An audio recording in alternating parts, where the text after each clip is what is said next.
All right, what up, people? What's going on? Let me make sure this shit is working. All right. What's going on? What's popping? It's your boy, Mr. Locario, the bad boy of the dating game. What's good? So we are going to make this go down. Just wanted to make sure everything is good. All right, so today we're going to be talking about men who attract women versus men who don't attract women.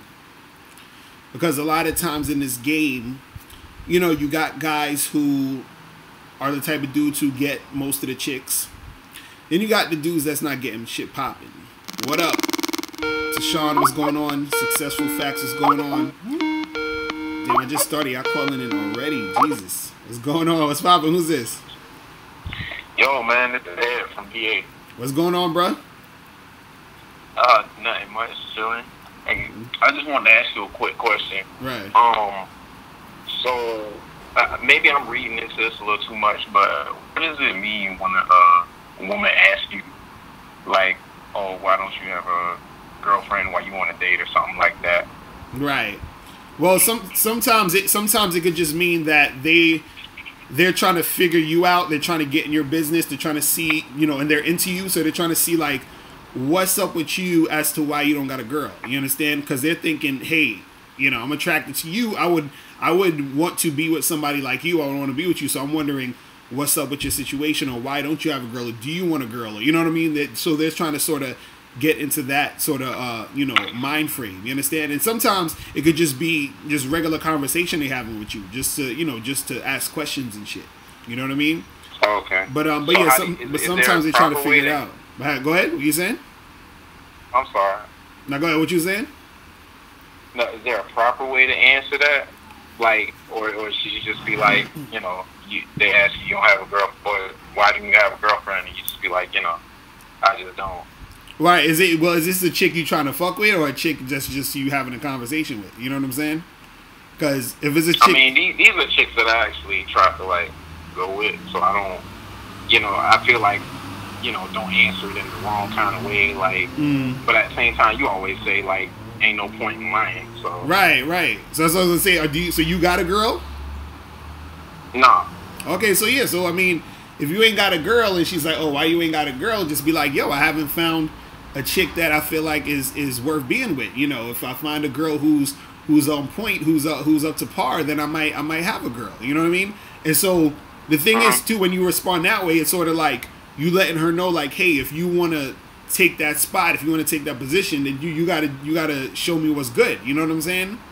And then so that's the type of shit that you know, you have. And I would always say, when you answer that, make sure you're answering it in the way of you saying, I haven't found anyone, or I haven't seen anybody, or I don't really, you know, I haven't really dabbled into anybody that really got my attention. Don't ever say anything like, oh, I don't got a girl because girls don't like me, or, you know, a lot of girls don't think I'm attractive, or some shit like that. You see what I'm saying?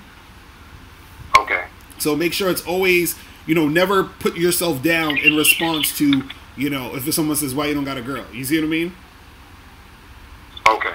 You feel All me? right, man. I appreciate it. Definitely, bro. Yeah, man. All right. Have a good one. I'm out at you. Yeah, so what up, people? What's going on in the chat? You got Chris Martinez, Kenwood Drive, Savage Z Savage, Clef 15, Fuller, or Fuller, did I say that right? Pharaoh Edmondson, what's up? Cobb W18, what's good? Jimmy McDonald, what's up? So today we're talking about men who, you know, attract women and men who don't. And of course, you know, the simple-minded people are going to think, oh, it's just about looks. If a guy is hot, if he looks good, if he's a pretty boy, then he's going to attract women. And if he's ugly, he's not going to get any girls. You know, that's the simple version, the simple-minded version of it, right?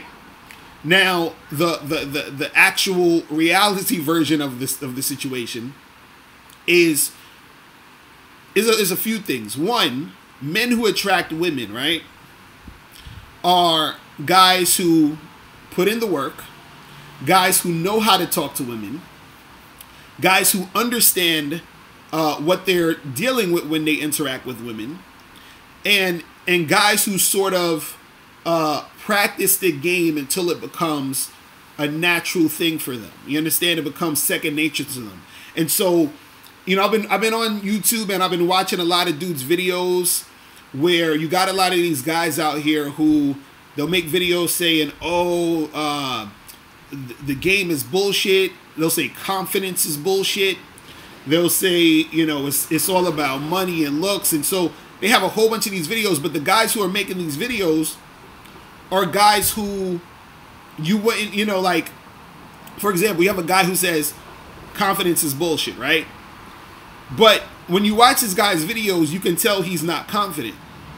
So how would he know confidence is bullshit if he himself has never really been confident or displayed any type of confidence in order to make shit happen? You see what I mean? So those are usually guys who don't attract women because they haven't actually like understood the game and applied the game in order to see if they could attract women. Because if they applied it, they could make it happen. Now, I'm not saying that you know, how you look isn't important. I'm not saying how you put yourself together isn't important. I'm not saying that you know, if you have a certain amount of money that it can't help you. But see, these are things that are icings on the cake. Do you understand what I'm saying? So if you are a guy who, let's say a lot of women might say is handsome, right? You can use that to your advantage in certain situations. Meaning if a chick was checking you out and she thought you was attractive physically with, you know, how your face looks or your body looks or whatever, you could use that to your advantage and open up a conversation based off the fact that she's looking at you. You see what I mean? But again, that's not the only thing that's going to seal the deal, right? And a guy who, let's say a woman isn't really looking at them, they can still go up and approach girls, talk to them, interact with them, and a girl can still want to get with them based off of the interaction they're having. So the thing is, men who attract women or men who get girls, what it is that they know about the things they need to do. They know they have to put in work. They know they have to actually learn the game. You understand? They know this. Now, the guys who don't attract women, the mistake that a lot of them make is they think that learning the game is something that they sort of just do overnight. So they'll watch you know, a video like, you know, even a video like mine's, or a video from like RSD, or a video from Coach Corey Wayne, or a video from you know, Alan Roger Curry, Steve Dedeen, whoever. They'll watch our videos, and then what they'll do is that they'll buy a book, they'll read the book once, and they don't do anything with it. You understand what I'm saying? Or they don't apply the game over an extended period of time. You understand what I'm saying? Because it's something that you have to practice and that you have to keep doing. You have to keep implementing it in your life. You understand? It's not this one-time thing or this, you know, part-time thing you do. I always relate it to working out. You're not gonna get on get a workout routine or whatever and just do this shit once and expect to have a six pack all the time. You have to make sure you maintain that. You got to keep going to the gym. You got to keep eating right. You got to keep, you know, doing what you got to do in order to maintain that shit. Same thing happens in a game. You have to be able to maintain it. And so what a lot of dudes don't understand too is that a lot of things that a lot of dating coaches, and I wouldn't even say pickup artists, teach, it's trying to teach most guys to get to the point where it's natural. You understand? Where it's second nature. Right? So what we're doing is we're sort of taking something that is sort of simple in a way to a certain extent and trying to break it down for the mass audience to understand. Because for some guys it's not as natural. Right? So you have to break down. So you might see a dude, you know, go up to a girl, flirt with her, and end up making out with her within 10 minutes, right? And you thinking, oh, damn, that only happened because that guy was good looking. So, you know, he's able to do that because he's good looking. And if he wasn't good looking or whatever, he wouldn't be able to do that. You understand? Then if you see a guy who you think is not good looking do that, you say, oh, well, it's because he had money. That's the reason why he, was able to do it, right? But see, the thing is, he's doing certain things that we break down in order for you to understand what it is so that you could learn how to do it, and then it becomes second nature to you. So you see that guy going up to the girl talking or whatever, and he ends up making out with her, and then if I filmed that, or if I showed you a playback of that, I'd be like, okay, look how he approached her, look at him looking her in the eye, look at him talking to her, look at him touching her hand as he's talking to her, look at him pulling her closer to him, or he's doing all of these things. But it happens in a matter of minutes, and it looks so natural. But since you're not used to it, you don't really know how to do it, which is why we teach you how to do it. You see what I'm saying? So, you know, that's how it goes. And so the guys who are not, you know, attracting women, what they're expecting is they're expecting to go from a guy who's never talked to a girl ever in his life to reading a book and then being able to do it the next day and be perfect at it. You understand what I'm saying? And it doesn't work that way. It's something that you have to practice. It's something that has to become a part of you. You see what I'm saying? It has to become a part of your lifestyle. It has to become a part of how you do things. And so if you don't understand that, you're always going to be disappointed. You're always going to end up not attracting women and failing, because the thing is, every guy who's successful with women, he understands that he's going to have a large number of women that he's not going to get with. You understand? But the guy who's unsuccessful with women, the guy who doesn't know how to attract women, he expects that every girl he talks to, he's like, well, give me the magic formula to talk to that girl in my class, to talk to Susie Q, that girl I like right there. I want her. So I need you to tell me the tricks and tips to get her, because I need to know the exact pickup lines and the exact things to say to get to Susie. And when it doesn't work, oh, this game shit is bullshit. It's not about confidence, because if I was a better looking guy, she would have got. So now they fall back into that, and then they get into that cycle of not being able to attract women. You see what I'm saying? So, you know, it's crazy. So, you know, but the calling number, people, for those who won't know, well, let me try to type this in, because this shit be acting stupid when I be trying to type this shit in. But it's 646-481-3901. Let me try 646. Why does this shit never want to fucking type when I'm trying to type this shit, man? God damn it. Crazy. But yeah, that's the thing. Like, you gotta understand, like, dudes who are able to attract women is really because they started to get more realistic about things. And the reality is that you got to actually go out there and do shit. You got to go out there and grind. You understand? You got to go out there and grind. That's the thing that people don't understand. They don't want to do none of that shit. They don't want to do none of that shit. They, you know, it's like they think they want to figure out a way to get a lot of things going, to get a whole bunch of girls, to get shit popping, but you don't want to do nothing to get it going. You got to put in some work. You got to. I always say this: name me anything else in life that you get shit without having to do something. Name me something. I want to know. But apparently for dating, it's like, okay, well, we just want shit to go down. We just want this hot chick to fuck me. You understand? And this is the thing. It's the same thing on you know, for women. They think the same thing. They want a guy to stay with them and be with them, but they don't want to do nothing for it. Yo, what's going on? Who's this? What's good, Lo? This your boy Cool from North Carolina, bro. What up, man? So what's popping with you? Chilling, bro, man. You preaching that real stuff right now, man. Saying that, you know what I'm saying, if you want to get these females, you got to get out there and grind, bro. Exactly. That's real shit.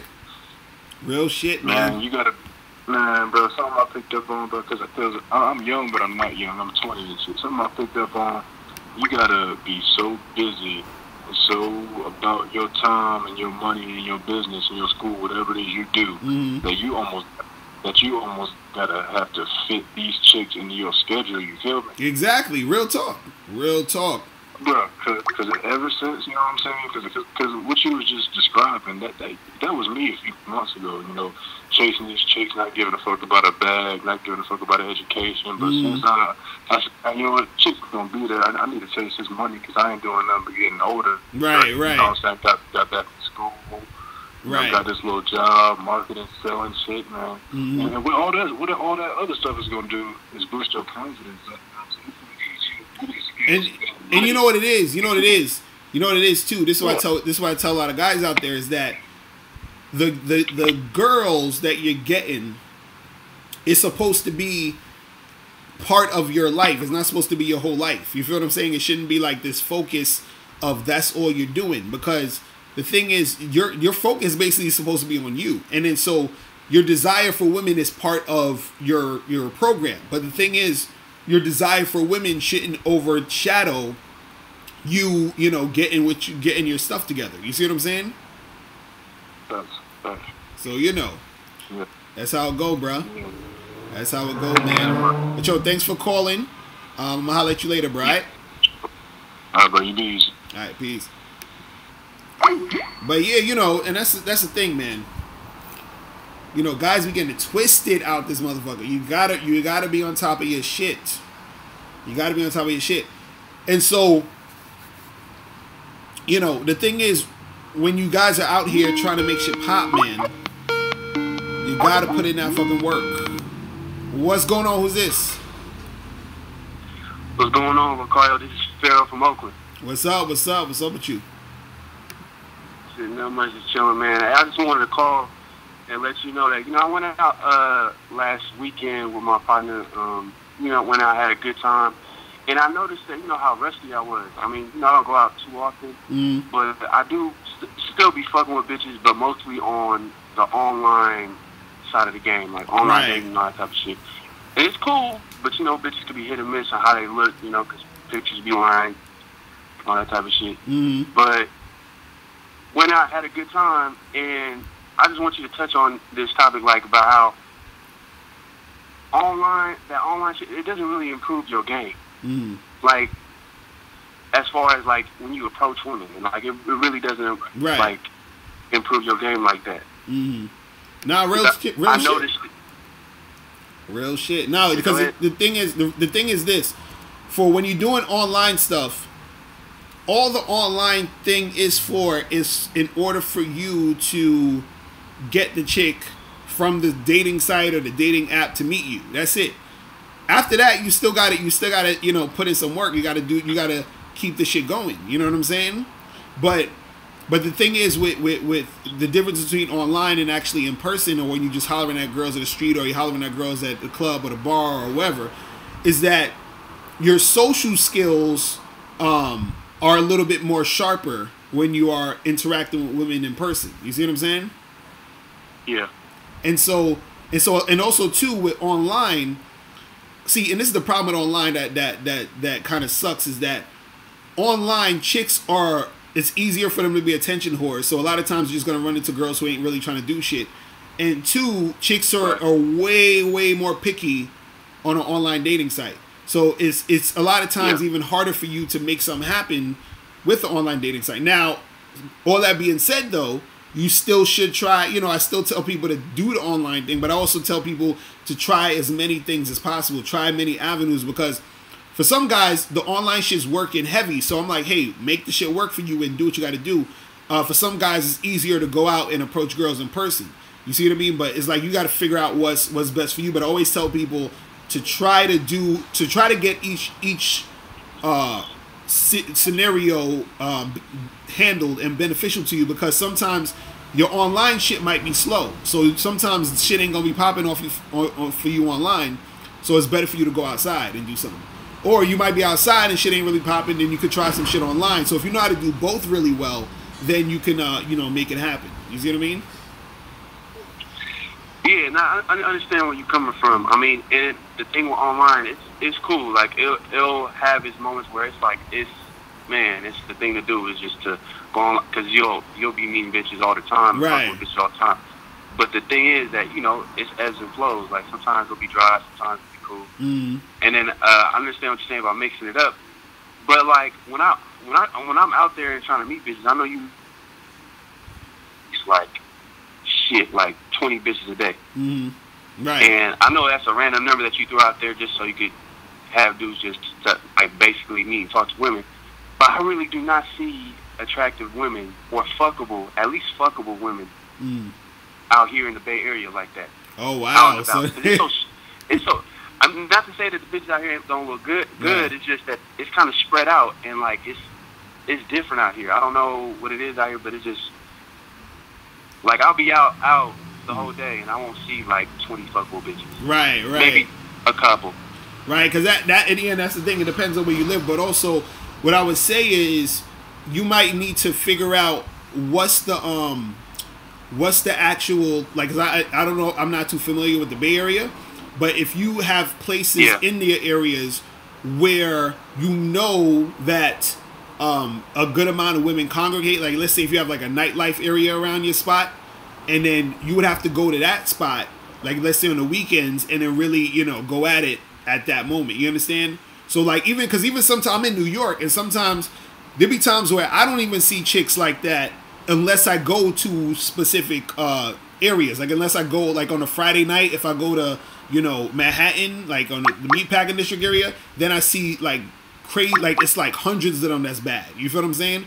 So there might be certain times and situations where you're going to have the most amount of women to choose from. But on an everyday level, there might not be that much you see. You see what I mean? So on those days, you might just have to figure out what you could do when you see certain girls here and there. But try to figure out what's the best spots and times where you know that the most women are going to be at this, you know, either club, bar, you know, probably like strip or neighborhood or whatever it is, where there's a massive amount of chicks. Because then that's really the time you're going to really be able to go in. But I know exactly what you mean, because sometimes, cause like even yesterday I was out and I was on the train, and I shit you not, I only seen maybe like one fuckable chick out of like maybe like 100-something girls that I've seen on my way home. You know what I mean? And I was just like, God damn, this shit is terrible out here. You know what I mean? So it does happen sometimes. And then you be in them situations where you see like a shitload of chicks because of the situation you're in. So there'll be times where I'm like out on a Saturday night, Friday night, wherever, and I'm in these spots, and it's just like wall to wall bad chicks around. You know what I mean? So it all depends on the situation. You see what I'm saying? So you got to do some investigating. So you suggest going out like every weekend, pretty much? Yeah, definitely. Going out every weekend. Yeah, go out on the weekends when you know it's gonna be like crowds of women at different spots. You know what I'm saying? And then hit up those spots, and then when you hit up those spots, then because then at least you'll have at least once or twice a week where you know, okay, well I already know this spot's gonna be jumping off, this block gonna be jumping off, whatever, so that I could just focus a lot more on that. So when it's slow during the week, I could at least know, like on the weekend, I could just, you know, make shit pop on this or this time. You know what I'm saying?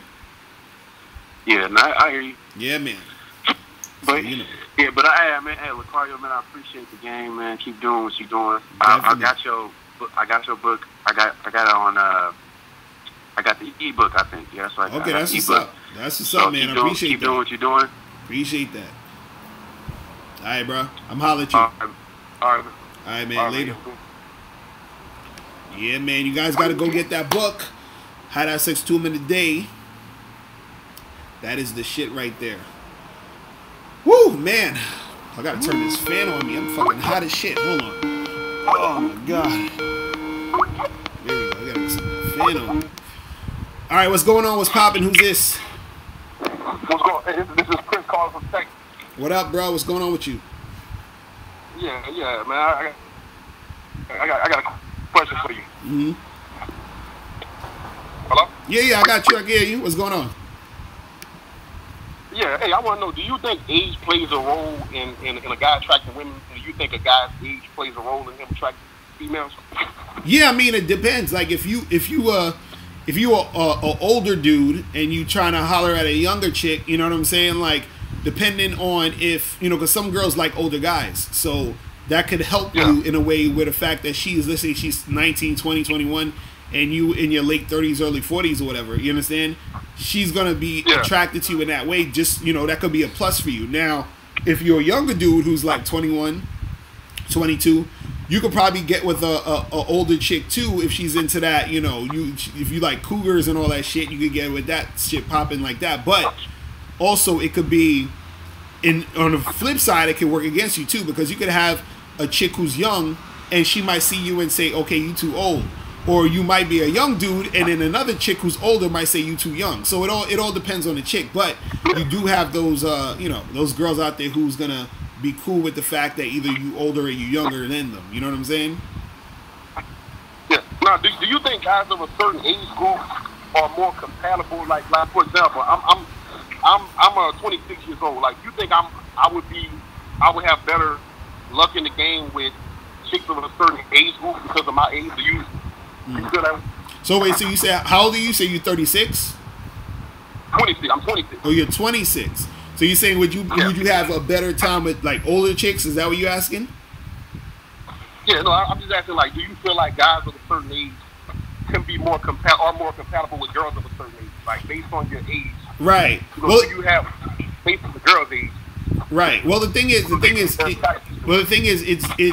it's not necessarily because it's two things. One, if you find some chick your age, around your age or whatever, and y'all click and y'all chill and everything's cool, it doesn't really matter about the actual age.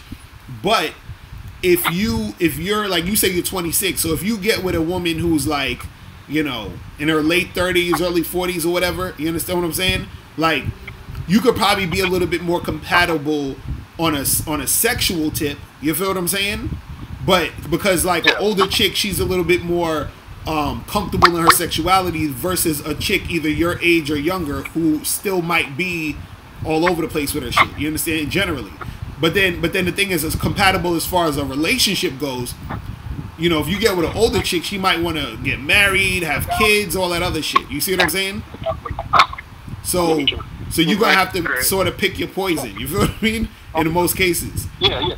But also, too... No, I just wanted... Now, go ahead, what you saying? No, I just want to call because I had a situation that happened last week. I met this girl, and she said I was too old for her. So right. I just started wondering, like, okay, does the age game really matter? And how old was she? I've never heard something like that. How old was she? 19.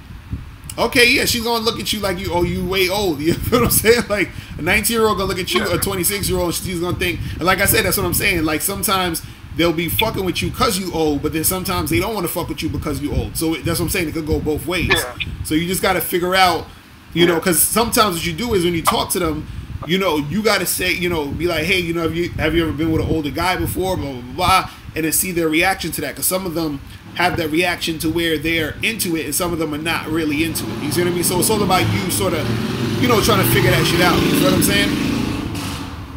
Yeah, so, you know. But hey, appreciate the game, brother. Appreciate it, man. Appreciate everything you do. Keep up the good work, man. All right, that's what's up, man. Appreciate the call, bro. I'm gonna holler at you. Peace. Woo, yeah.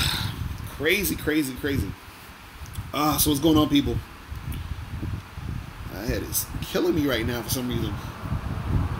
I need to get more sleep. I got that sleepy headache going on. What's going on, people? What's up? What up? Who's this? Hey, bro, yeah, we just talked, bro. And that dude just gave me, you know, something to think about, though. Right. Like what I'm going through. All right, so I'm 20, right? Dang, I think you sound old. You sound old as hell. You 20? Exactly, bro. Right. That's the problem. Right.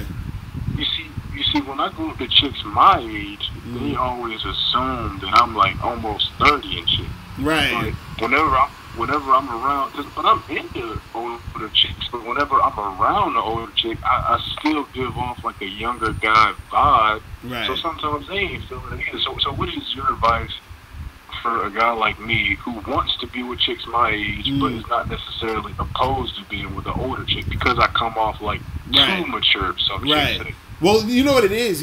At the end of the day, what happens is one of those things where, like, age sometimes correlates with sort of maturity. You understand what I'm saying? But also, when you actually get to the nitty gritty of interacting with a chick and her interacting with you and y'all sort of filling each other out, it still all depends on if y'all click. So if you talking to a girl and you know she thinks you old or whatever, or you know, let's say she's your age but she thinks you're older, and that's like an issue, whatever, you know, it's more so how you talk and interact with her that's going to get her to sort of rethink or just be, you know, attracted to you in that sense, for the fact that you're actually talking and you spitting that game and you seeing what's good with her. So it all depends on your level of game and how much work you want to put in, because this is the thing, you could talk to a girl who's your age and she's gonna be like, she might think you're older or have that feel that you're older, and then not want to fuck with you because of that. But then if you if you have a conversation with her, and then she can turn around and actually want to fuck with you, but it's up to you to want to have that conversation with her to keep the shit going. You see what I mean? You might meet another chick who's older than you, and then she find, you know, you tell her you 20, and she's gonna be like, oh, that's so young, blah blah blah. And then it's up to you to either want to keep it moving or to still try to get at her to see what's popping, because usually what happens is sometimes women will write you off, you know, automatically because of your age. You see what I'm saying? But then if you talk to them, and if you have a conversation and you feel them out, sometimes at the end of that thing, they'll come around. So sometimes it's that automatic rejection, like, oh, you so young, no, you're a kid, blah, blah, you're young, whatever. They'll do that. But then if you want to really get at them, you have to have a comeback for that sometimes. You see what I'm saying? And so that's the thing that you need to be able to, you got to make sure that your mouthpiece is on point, so that you already have something to come back with that. You see what I mean? So when you interacting with the chicks, because I had this one girl do this to me one time where, I think this was when I was maybe, because I'm 36 now, so this is when I was around like 30, 31 or something, and I met this bad chick who was, I think she was almost like 50-something years old, and I was trying to get with her and shit. Wait. You know what I'm saying? 50? Yeah, she was 50, dude. She was 50 years old. Shorty looked like she looked like she was like 35 or something, but she was 50, bad as shit. And I was like, yo, you know, you gotta take my number, we gotta get together. She's like, oh no, you're too young, this and that. So I was like, so I told her, I said, listen, you know, because we were flirting or whatever, and I said, listen, I know you're attracted to me. I can see it in your eyes. You know, stop bullshitting. And I was like, we both mature adults. So I was like, this is what you're gonna do. You're gonna take my number, and then you're gonna call me tomorrow at this time. So I was like telling her, like, look, this is what you're gonna do. And so she actually called me. You feel what I'm saying? And then we got together and saw each other. So the thing was, even though she was opposed to it at first, I felt like I wanted to still see what's popping, because I already saw she was into me. But but that little thing was like something, she was a little bit like, oh, you're so young. But at the same time, I still seen that she was into me. So sometimes these girls, you can see that they flirting with you, whatever, but then they still might have a problem with the age or whatever. But the thing is, that's not really a problem. It's just a problem on the surface, because that's what they're you know, pointing out. You feel what I'm saying? Because this, you know what I mean? Yeah. So yeah, women do that type of shit. You know what I'm saying? Okay, so she basically did you like a little shit test. Right. But it could be a shit test, but also too, it could be like just an automatic response. Because for women, you gotta understand the way that women like judge men is that, like, it's almost like this. That's like how us guys are. You know, like how you see a chick and she might not be your type, but she's cute, so there's something about her you like. So you like, okay, well, she's still kind of cute. I still fuck with her. You see what I'm saying? That's how guys think. Women, on the other hand, the way they think is they're always looking for something to be able to dismiss you about. You see what I'm saying? So you could be like, cool guy, she's attracted to you, the conversation's good, but then you be like, yeah, I'm 20 years old. Now she's like, oh, you 20? Okay, that's not gonna happen. You see what I mean? So they're always looking for something to dismiss you, but the things they're looking for to dismiss you usually is bullshit. You see what I'm saying? So if you see that she's into you and you see she's flirting, you got to try to make sure that you knock that bullshit out of the way so that you can make something happen. You understand? Because it doesn't make sense to make a good interaction go to waste by her just sort of, you know, trying to bring up some nonsense that don't really mean nothing at the end of the day. You see what I mean? So, you know. So that's how that should go. Okay. You feel me? So yeah, just like kind of like if you see the vibe that she's still giving you the vibe, you know, still talk to her and see what could go down. You know what I mean? And you know, and what I usually do is I just still give a girl the number. I said, listen, you know, just still hit, you know, here's my number, think about this shit, hit me up, whatever. Like if she's still like opposed, like, oh, I don't know, you're too young, I don't know if I'm gonna do that, blah blah blah. You're like, no, it's all good. Look, here's my number. Let's still try to make something happen. You know what I mean? And sometimes they come around and they make it go down. You see what I mean? Yeah. But most cars don't give up like who I am. Like this older guy shit is like, it's like my swag, it's like who I was. I never give that up to a TV young shit is what you're saying. Hold on, say that again. You was a little bit low. Say that again. I said so. You know, in a nutshell, don't give up my swag because this older guy shit is basically like my vocabulary, how I move. So don't you know, you gotta move how you gonna move. Do it how you gonna do it. My thing is when they bring up the shit about age, or if they're making the age an issue, you have to be able to spit at them so that that the age no longer becomes that issue. You see what I mean? Because they're just sort of, you gotta understand something. Women are so used to like just being opposed to shit. Like they're like, they fuck shit up for themselves a lot of times. You see what I mean? Because this is something that my wife actually taught me too. Because what happens is like, you know, me and my wife, we're in an open relationship and shit, right? So sometimes I talk to chicks and I'll be like, yo, I'm in an open relationship, right? So at first, some of them, they'll be like, oh, I don't know about that, that's crazy, whatever. So what I would do is sometimes I would just fall back and be like, all right, cool, well, you ain't down with it, whatever. But sometimes I would see that they're into me, but I would just be like, well, you ain't down with it, well, fuck it, I'm gonna keep moving, right?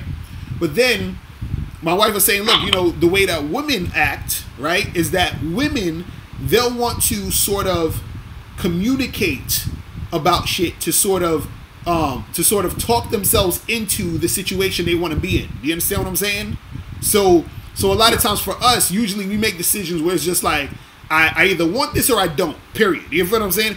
Women, on the other hand, is they'll say I don't want it, or I don't think I'm interested, but I could still communicate and see. I could still maybe want it later. I could still, but see, that's up to you to want to actually put in that extra work to do it. You see what I mean? So this is what I was saying, that because me, a lot of times I don't feel like putting in extra work, so I just be like, fuck it. But there's times where I'll be talking to a chick and she's bad, so I'm like, all right, let me see what I could do with this. So at that moment, I'll put in a little bit more work to make it go down. You see what I'm saying? But women, you gotta understand, they'll sometimes, and this is why you gotta look at the vibe and the way that they're actually coming at you. Because if you see a chick is flirting with you heavy, right, and then all of a sudden, you know, you talk about age, and then she's like, oh, I don't know, that's going to be an issue, then it's not, that issue is not big enough to all that communication and that vibe and that sexual tension y'all already built. So it doesn't make sense to let all that go just because she's bringing that up. You see what I mean? So you got to sort of knock that shit down and still keep the interaction going if you want to really make it go down. You see what I'm saying? Tenfold. I got you. You feel me? So yeah, so that's how that shit go, man. Yeah, bro, I appreciate that though, bro. That was all I needed to know, you know what I'm saying? That's just what's that reassurance like this. I appreciate you, there, bro. Alright, man. I'm out at you, man, alright? Hold it down. Peace. Alright, people. What is good? So the call-in number 646-481-3901. And remember, I gotta tell you guys again, make sure you go to my Patreon page. I need all of you guys to sign up to the Patreon. Go to patreon.com/Mr. Locario. I'm gonna have the link under this video. So all you need to subscribe to the Patreon, because the Bad Boy Show is going to be on Patreon from now on. You understand? So it's not going to be on YouTube. So I don't want to get any emails, any inboxes talking about what happened to the Bad Boy Show. How come? Because I'm going to leave clips on. I'm going to leave like 5-minute clips of the new shows. So I don't want to hear what happened to the whole show. It's going to be on Patreon. If you want to hear the whole show, you have to become a Patreon member. Go on there and join up to the shit. You feel what I'm saying? So it's going to be on Patreon from now on. And I'm going to have exclusive other videos on Patreon. So I'm going to have exclusive videos. I have this one video that I'm going to be putting out on there called 4 ways to get a woman to cooperate with you. So I'm gonna put that on there too. I'm gonna put a clip on YouTube, but then you're gonna have to go to Patreon to see the whole thing. You feel what I'm saying? So I'm gonna start. You know, we're gonna have that popping off. Yo, what's going on? Who's this? Yo, what's up, Locario? Compatibility 28. What's going on? I'm chilling. What's up with you? Not much, man. It's one that kind of the first caller kind of those ones. Like, you always throw around like a couple of phrases that kind of had me like confused or not sure what were you. Which one of them is how you saying you got to figure out what you're about. And for a while I wasn't sure what you meant. Like it sounded confusing for some reason. And you know, and I started, you know, just thinking to myself like, what am I about? What are things I value? You know, right? Like my beliefs, stuff like that. And I found like me figuring out those things have helped me kind of narrow down the kind of woman that I want. Right. And you know, around which kind of woman I want to date and be surrounded with. So like for example, you know, if I'm a person who against, you know, the licorice use, you know, I'm against abortion, against, you know, I'm for the right to bear arms, stuff like that, right? Right. Or I'm not about dating single mothers. I'm not about, you know, not that I'm a racist person, but I don't get with dating like black chicks. So that's like my own, you know, I'm about that. So he understands those kind of things. Right. And like you were saying last call, you were telling him how, you know, they look for a reason to kind of put you out, to kind of dismiss you. So I feel like men should also like have that ability to dismiss chicks that you know that you don't have what you want. Oh yeah, definitely. Well, let me touch on that point. You're supposed to have shit that you dismiss chicks with. What I was saying when I was saying that women will find things to dismiss guys on, and how guys will find things to like about women. What I was saying is, women, what they do is that they take it to the extreme, meaning that they'll have a guy who, let's say if on like a guy has 10 things about him, right? And all like 9 of those things will be great that she likes, and then she'll have that one thing she doesn't like, but the one thing is something small. You feel what I'm saying? Like I remember I had this one girl that I was talking to, and she was telling me she was dating some dude, and she was like how she stopped dating him, or wanted to stop dating him because he didn't like Tyler Perry movies. So that was her reason for not fucking with him, because he didn't like. You see what I'm saying? Like stupid shit. It's not really that's not a big deal. Like that's nothing, right? So the thing is, like you were saying, you should definitely have something that you figure like, this is what I like and don't like about women. Now, the thing is that it should always be something that, you know, you have in the back of your mind, so that when you're talking to girls and you're trying to see what this girl's about, if she is in alignment with what you want, then hell yeah, you fuck with her. You understand what I'm saying? But also, there's different levels to this, because like you said, you say you don't like abortion or anything like that. Is that what you said? Yeah, like Planned Parenthood, abortion, all that. It goes against my belief. Right. So let's say for example, you met a chick who was the hottest chick you ever seen in your life, right? And she wants to have sex with you, but she believes in abortion. Would you have sex with her? Well, that's different, because I'm speaking more, you know, dating, not just fucking with a chick. Like, that's what I'm saying. That's what I'm saying. So the point I wanted to make is that it's different levels, because you might see her and you might say, yo, she's bad, I'll have sex with her, but that's it. You feel what I'm saying? I might have sex with her once, but I'm not gonna be in a relationship with her. I'm not gonna like end up, you know, making her my girl and then end up having a kid, and then, you know what I'm saying, with her, and then she wants to have an abortion. You see what I mean? So you're right. So you definitely want to have those standards there, so that you know, okay, there's a difference between a chick I'm just probably gonna smash one time and a chick who I'm gonna date and continue to see. You see what I mean? And so so that's what we're talking about with like figuring out your stuff. But go ahead. Yeah, because I remember couple weeks ago. He said in the video that he was telling the guy, he was asking him, like, what do you want from your girl? What do you want from her? And he was confused, and I was confused too by the question. I don't know if any of the listeners were confused. And then I started also kind of thinking to myself, what did that mean?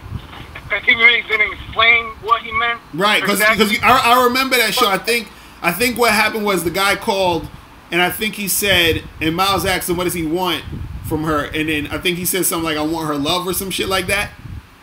Yeah. Right, so basically what right, but this is the thing, and so then none of you guys get it confused. See, the problem with, and this goes to what I've been saying for years when I talk about game and everything.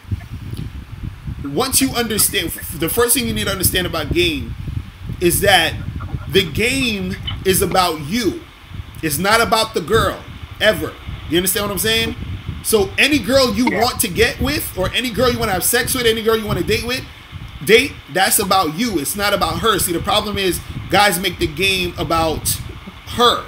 So this guy, when he's talking about, oh, I want her love and all this other stuff, right? See, by saying, look, I want this girl's love, what you're doing is you're not really a man that's on your purpose. You understand what I'm saying? Because your purpose is not really gonna be about love if you really have a purpose. You understand, about getting love from a chick. You understand what I'm saying? So that's why we was laughing about it, because it's almost like you say, if I said, it's almost like me saying, yo, what's the biggest dream you would ever have in your life? What type of goals do you want to accomplish? And let's say you said that to one of your friends, and he said, well, my goal is I want my girl to love me. You look at him like, what? Like, nigga, is that what you like? Is that what your life is about? You see what I'm saying? And so your girl's gonna love you based off of you doing you. You see what I'm saying? That the love you get from your girl is a byproduct of what you doing your shit. You see what I'm saying? But if you're doing everything, or if you're trying to get shit going just to get love from some chick, you understand? That's you're doing shit backwards. You see what I'm saying? So that's what we're talking about. That's what we mean, is that, you know, if you say, and so when he says, what do you want from your girl, right? What he wants from his girl, or what you want from a girl in all aspects, right? Usually, it's gonna come from you understanding what do you want from your life, and so what you want from your life should be what you want that girl for. You understand what I'm saying? I did a video a couple weeks ago where I said, what's the point of having a girlfriend? You understand? And so the point of having the girlfriend is so that she assists you in your journey. Do you understand what I'm saying? It's not about you fuck, because you could fuck any girl. You could fuck different girls, you know, every week. It doesn't matter. Like, you could fuck any chick. But when it comes to a girl being your girlfriend or your wife, it should be in alignment with your purpose. You see what I'm saying? And that's what we're talking about. You see what I mean? Now let me give you a couple, like, to see if this goes along the line of what you're saying. Like, for example, like, a woman who is born to stand her role, like, as a woman, and values, like, her mother, and the importance of the father, the importance of father, and the children's life.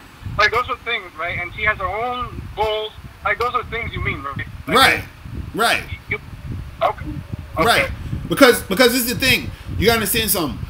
A woman, when a woman actually finds a man that she's like into, and she wants to be with him, and she wants to be like, it's almost like, you know, like how you have a person who wants to be in the NBA, wants to be a basketball player, or a person who wants to get signed to a major record label.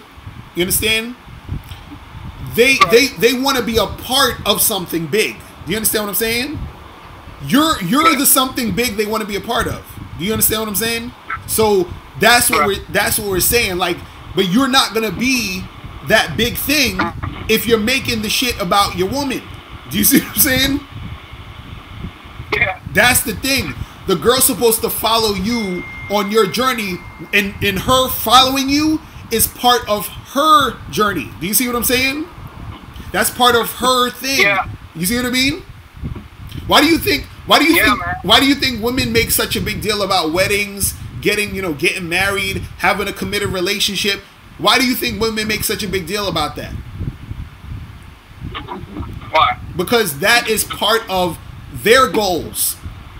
That's part of a lot of women's goals. I want to get married, have kids. That's about them finding that guy. Do you see what I'm saying? That's what. And this, you see what I mean? So this is what I'm saying. So if you're the dude, if you're the type of dude who's, you are doing shit for the girl, or trying to get or trying to make shit happen for her, you're doing a disservice not only to yourself but also to the chick, because she's like, hey, I'm looking for a guy to follow. I'm looking to be on a guy's team, and what this guy's doing is he's saying, oh baby, I'm doing everything for you and it's all about you, and she's looking at him like, the fuck are you talking about? I'm trying to follow you to where you trying to go. You can't be trying to go to me. You know what I'm saying? Like that, and that's the thing that dudes don't get. You see what I'm saying? Yeah, I feel you on that, and I feel like it's actually like a liberating thing when you realize that. Right. That you're able to cut people out of your own picture because they don't match what you want, and it's liberating because when you don't have any standards, you feel like you lost. Like you don't know what. Like you don't. A lot of guys don't care if a girl has kids. They don't know if they care or not. They don't even know if they actually fuck with a girl who got a kid or not. Mm-hmm. Like, but once you start creating your own standards, like it puts you in a better position. I feel. Right. Exactly. It definitely does, and that's the thing. That's the thing that makes that's the thing that makes you more attractive to women. That's the thing that makes you get quality women. That's the thing that actually makes women gravitate to you, because when you're that guy who's on top of his shit, he's doing his thing, he has his direction where he's going, what a woman sees is she sees a guy who is stable and who knows where he's going. So she's like, I want to get down with that. This is what I've been looking for. You see what I'm saying? Women are looking for that in men. That's why I always tell guys that it's not just about looks, because you can't find a chick. If a chick see you and she thinks you're cute, that ain't got shit to do with everything else she's trying to get done. You see what I'm saying? Your cuteness isn't going to make her feel like she's part of something big. Your cuteness is going to make her feel like she's secure. You see what I'm saying? Your cuteness isn't going to make her feel protected and provided for. You see what I'm saying? And that's the thing they don't understand. You see what I mean? Man, that's a lot of game right there, man. Right. It's crazy. Shit is crazy. Yeah, but I appreciate all the good information, man. I appreciate you putting us all. That's what's up, man. I appreciate you calling, bro. All right, I'll stay tuned. All right, man. I'm holler at you. All right. Peace. Yeah, man. I'm telling you. You guys got to get on top of your shit, man. Because it's like I don't think dudes understand how important or how valuable you are to women. Y'all don't know how important that shit is. Woo! So what's going on out there, people? We got what's up, Albert Michelson? What's good? You said how much does looks matter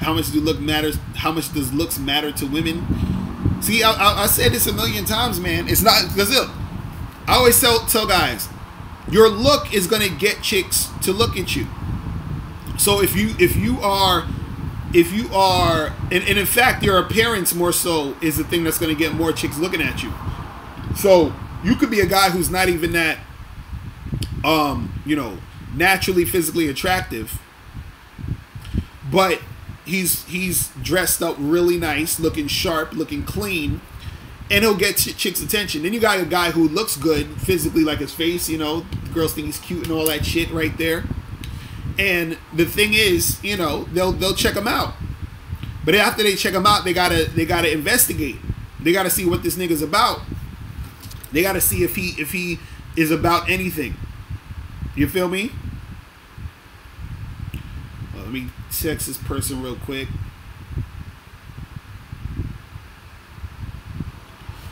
But yeah, man. You know. Savage says, so basically if you look good, chicks will look at you. But if you got no game, they lose interest. Exactly. Exactly. It's real simple. The shit is real simple. And so this is what I'm saying. Like if you're a guy who looks good and your game is on point, then you can make shit pop.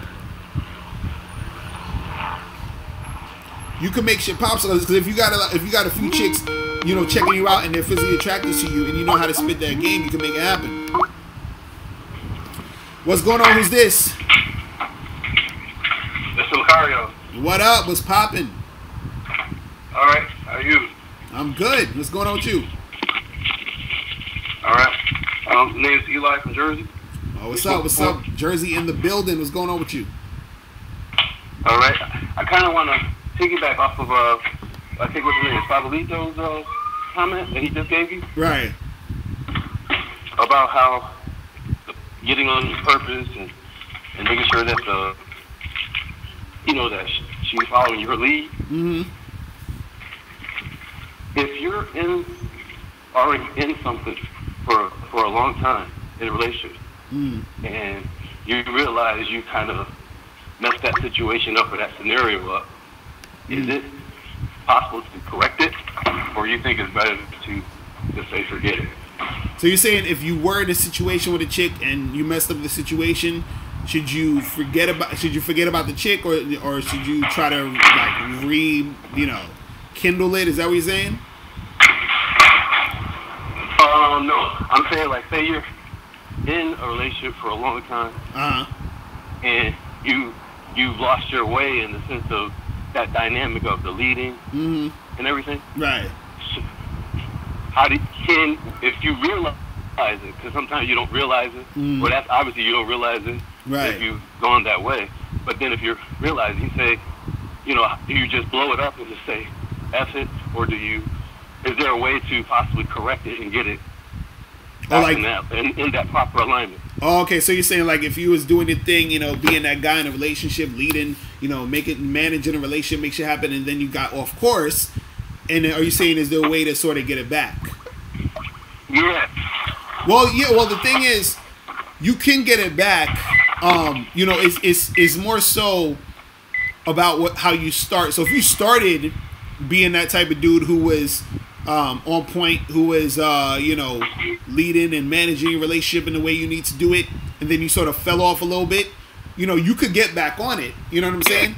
It's harder to do it the other way around, meaning if you started the relationship being on some cornball shit and having your chick run amok and doing all this other nonsense, and then trying to put your foot down after that, usually it's harder to do it that way. You see what I'm saying?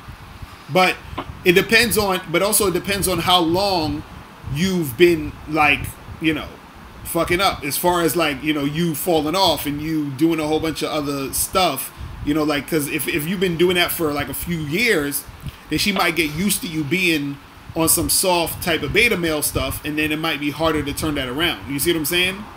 But if you just slipped up a few times here or there and shit was kind of going off, then you can get it back on because she was already used to you being on that shit you was on before. So it all depends on how you started, and also how much time has passed between you being on point and you sort of falling off with it. You see what I mean?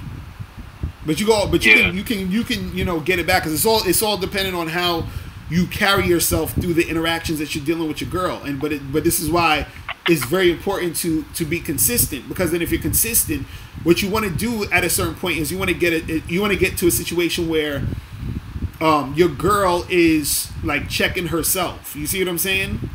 A lot of times, to where you don't even have to do too much, to where you've been in the situation so much that your girl, she sort of knows better, because your girl's supposed to be a reflection of you. So you as the man, you're supposed to have that influence on her. This is why truthfully a lot of times guys they feel funny about their girl fucking with another dude, or like fucking with a girl who's fucking with all these different guys, because men leave a very good lasting impression on women. Do you understand what I'm saying? A lot of times, depending on the guy and how much game he instilled in her, but that could happen. So the thing is, if you instill a certain amount of game in this chick, she's going to be a certain way based off of being around you. You feel what I'm saying? So you know. So you got to just make sure that you're on point. But yeah, you could turn it around if it's been kind of off, but you got to make sure you do it as soon as possible. You feel what I'm saying? So you know. Yeah. Well, see, and the thing is like me learning the things that I learned from listening to you and some of the others online and everything has happened after that relationship has started. So then it's been like a learning process for myself. Right. Because it was like things that I thought I knew that I was on the wrong point with. So then I had to make adjustments to myself, and then as I'm starting to try to implement it, or you know, not do too much, but just progressively bring it in the right way. You start to feel a little resistance because of how you used to do things, and now it's like you got a little battle going on. Right, and that's why I always tell guys, you got to start out with this situation a certain way and keep that shit consistent. You know what I mean? Because it's hard. It's a lot of times it's hard to switch it around after you've been doing it that way. You feel what I'm saying? Yeah. But if especially when you have that independent. Wait, say that again? Especially when they have like that independent mindset and everything. Right, and see, that's the thing. If it becomes to the point where it's too much, you might have to charge her to the game at a certain point. You know what I mean? If it becomes like a type of thing where you're in a situation with a girl where it's not really working out that much, she's not really listening to you, she's being on some, belligerent type of stuff, whatever it is, you got to make sure that, if this girl is not really listening or not really doing what she need to do, at the end of the day, after you've tried to turn it around or you try to make it happen, then, you might have to keep that shit pushing and start over with a new chick. You know what I'm saying? So, but you know your girl better than I do, so you got to figure out exactly what's the situation you're in and see how you could like turn that around and keep the shit going. You see what I'm saying? Is there any like one or two key points you could say like right now that would be like one of those two death things that you have to say? All right, that's it. Right. Or well, I wanted to do a 30-minute with you, but I just haven't gotten the chance to get around to it. Right. So I'll tell you one point that you could do is real quick is that what you need to do is you need to basically tell her like you have to instruct her on doing things. You have to give her instructions, right? And the instructions, and it could be some simple shit. You understand what I'm saying? It could just be like, yo, I'm gonna need you to go to the store and buy some milk or whatever, because whatever, right? And so it's simple, and it's usually something that she'll probably do because it's some simple shit. You understand? But the thing is that you start off simple, and then you continuously keep adding more instructions for her to do, so that she gets used to basically listening to what you're telling her to do. You see what I'm saying? Now, if she fucking starts acting like belligerent or has an attitude with the fact that you're asking her to go, or you're telling her to go do something or to make something happen, then you got a problem right there. Because if she has an attitude with you saying, "Hey, go get some milk," from the store, from the supermarket, then you see that you might have a problem on your hands. So at this point, you got to make a decision and say, okay, do I want to stick with a girl who's going to make it an issue that I'm telling her to go do this thing? You see what I'm saying? That's not listening to my instructions. Do I want to continue to do this, or do I want to charge her and then find somebody else who's going to actually be on some real shit? Or if she might say, oh, why don't you go get it? You're going to be at the store tomorrow, closest to the store, blah, blah, blah, yada, yada, yada, all this other stuff. That's not even the point. The point is you're telling her to do it. So you have to start out, one, with instructions, seeing if she's doing it. And then if she's not doing it, at a certain point, you're going to have to put out sort of like this way of letting her know, like, hey, either these things are going to happen, or if they don't happen, then something's gonna go down in our relationship where we can't really fuck with each other no more like that. You understand? But this is something that you have to be prepared to really do. Like, you can't say it unless you're really about doing it.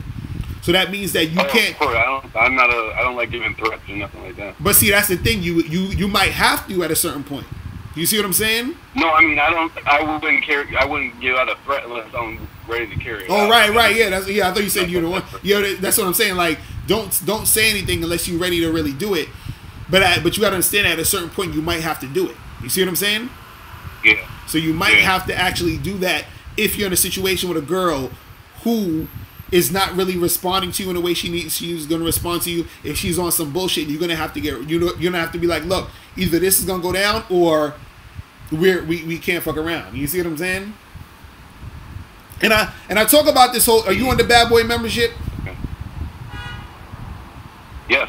All right, so you got to listen to the one I got the joint called "Check Your Girl." You got to listen to that again because I talk about this whole thing in there. You feel what I'm saying? I talk about the whole thing in there. So you definitely gotta pay attention to that because the thing is, you don't want to be in a relationship where the more she feels comfortable being on some nonsense, you feel what I'm saying? The more she's gonna do the bullshit. You see what I'm saying? You have to get it to the point where the nonsense is unacceptable, and she has to understand that the nonsense can't go down, or she's basically gonna get charged. It's the same way as if she was at work. I'm sure when she's at work, she does what the boss says, and she doesn't give any any fucking attitude, and you understand what I'm saying? So it's the same thing. It's the same thing in relationships. Your relationships, you should be treating it the same way as you would treat your company. Like, this is my company, and you're the employee, and if you're not doing what you need to do, you're gonna get fired. Period. You feel what I'm saying? And so it's the same way you got to treat your situations with these women. You see what I mean? Yeah. Yeah, right, so I gotta do the 30-minute with you, so I can. Yeah, definitely, man. Hit me up for the 30-minute game sessions, man. That's why we got them, man. So I could get more in depth. Because I'm just giving you surface shit now. You know what I'm saying? I save all of the I know the crazy stuff for when, you know what I mean? For all the step-by-step stuff when you do the sessions or all that other type of stuff. You know what I'm saying? Yeah. I'm the one that told you I was out in San Jose, man. I've been all over the freaking world the last couple of weeks. I've been traveling like a mug, right? Right. I feel you, man. But yeah, hit me up. Let me know. Hit you up when I get myself. All right, cool. Yeah, bro. Definitely, man. Definitely. Thank you. All right, man. I'm holler at you, bro. All right. All right, peace. Later. Bye. So what's popping, people? Damn, I got all these people texting me and shit on one show and shit. God damn it. Hold on. Give me 1 second. Oh, my goodness. All these chicks are texting me, bro. It's too much. I can't deal. What's going on, yo? Who's this? What's popping? Hey, Locario from Seattle's Alan A. James. What's up again? I'm chilling. What's up with you, bro? Hey, just chilling, man. I just got a couple of questions real quick. I know you're running out of time. I know you're busy. The 30-minute session, does it cost? I'm just asking, because I wasn't catching up on that. Oh, yeah, definitely. Yeah, it costs. It's $197. That costs the 30-minute joints. Yeah, it's on the if you go to MrLocario.com, it's on the front page of the site. You can just click on the joint, hit me up there. Or and I also have, like, for other people who want, like, the monthly sessions, those are on the coaching page, so you could, like, check out all of those joints too. You feel me? Yeah, gotcha. That's what's up. Yeah, man. So what's up with you though? Gotcha. Nothing. I have to tell you the situation real quick. I drive a lot here in Seattle. I know you're from New York, and I'm from New York as well as myself. You must have known that. Right. But what do you think about carjacking at times? What I think about what? Carjacking. You said carjacking? Yeah. What do you mean? Like, you drive in the car and you see ladies as you drive and you chat with them at times. When you're on the car while they're in the car. Oh, because yeah. Most ladies I see, attractive women I see, they drive their cars nowadays. Instead of, I talk so much throughout the year. Right. And it's a habit. Right. So you're saying like what? I was wondering. Now go ahead. Go ahead. Now go ahead. What are you saying? Oh, I was just saying, I drive a lot and I see attractive women. At times I can kiss in them, but sometimes I might want to stop driving and try to walk after them. You know what I mean? But the habits, you know what I mean, is kind of crucial. Right. At times. Right. Well, I mean, so if you, deal with that.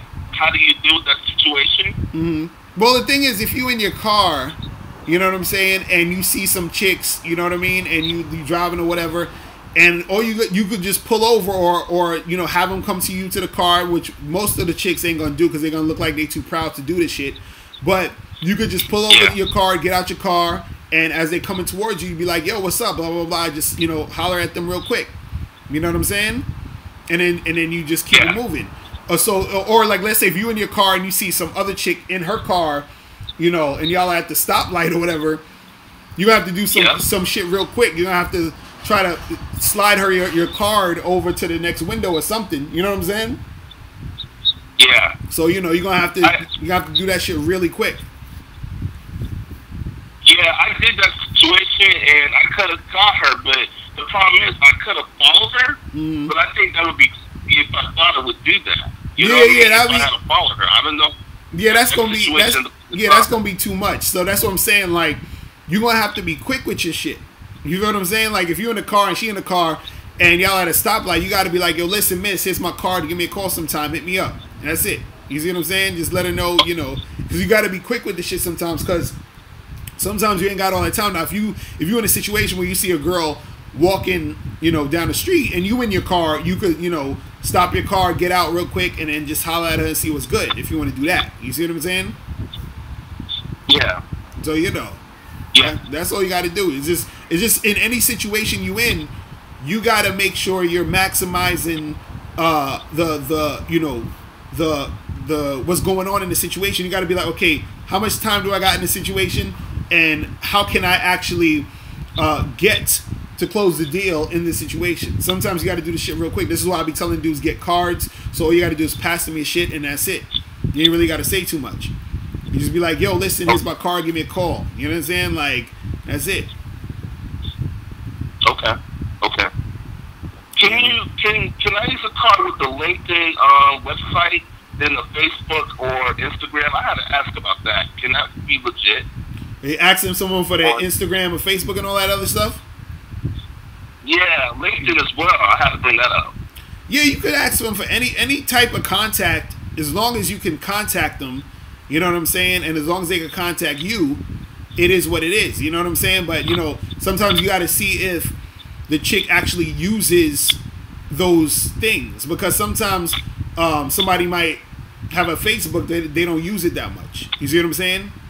Or somebody might be on Instagram, they don't really use it that much. You see what I mean? So you already know they're gonna definitely use a phone number. You see what I'm saying? In most cases, so that's why that's like the best thing to do. But you can also get the Instagrams and the Facebooks and the whatever else in order to be able to hit them up. You know what I'm saying? Gotcha. I got you. Understood. And I better leave you alone and let you do your thing. And hopefully hit you up pretty soon. All right, bro. I'm gonna holler at you, man. All right. Definitely. I'll check out the Bad Boy membership. I'll get on it as much as I can, man. Make it happen. Make it happen. That's what's up, bro. All right. No problem. I ain't no step, but I hear you. All right, man. All right, we'll talk to you later. All right, peace. All right, peace. All right. Yo, what's going on? Who's this?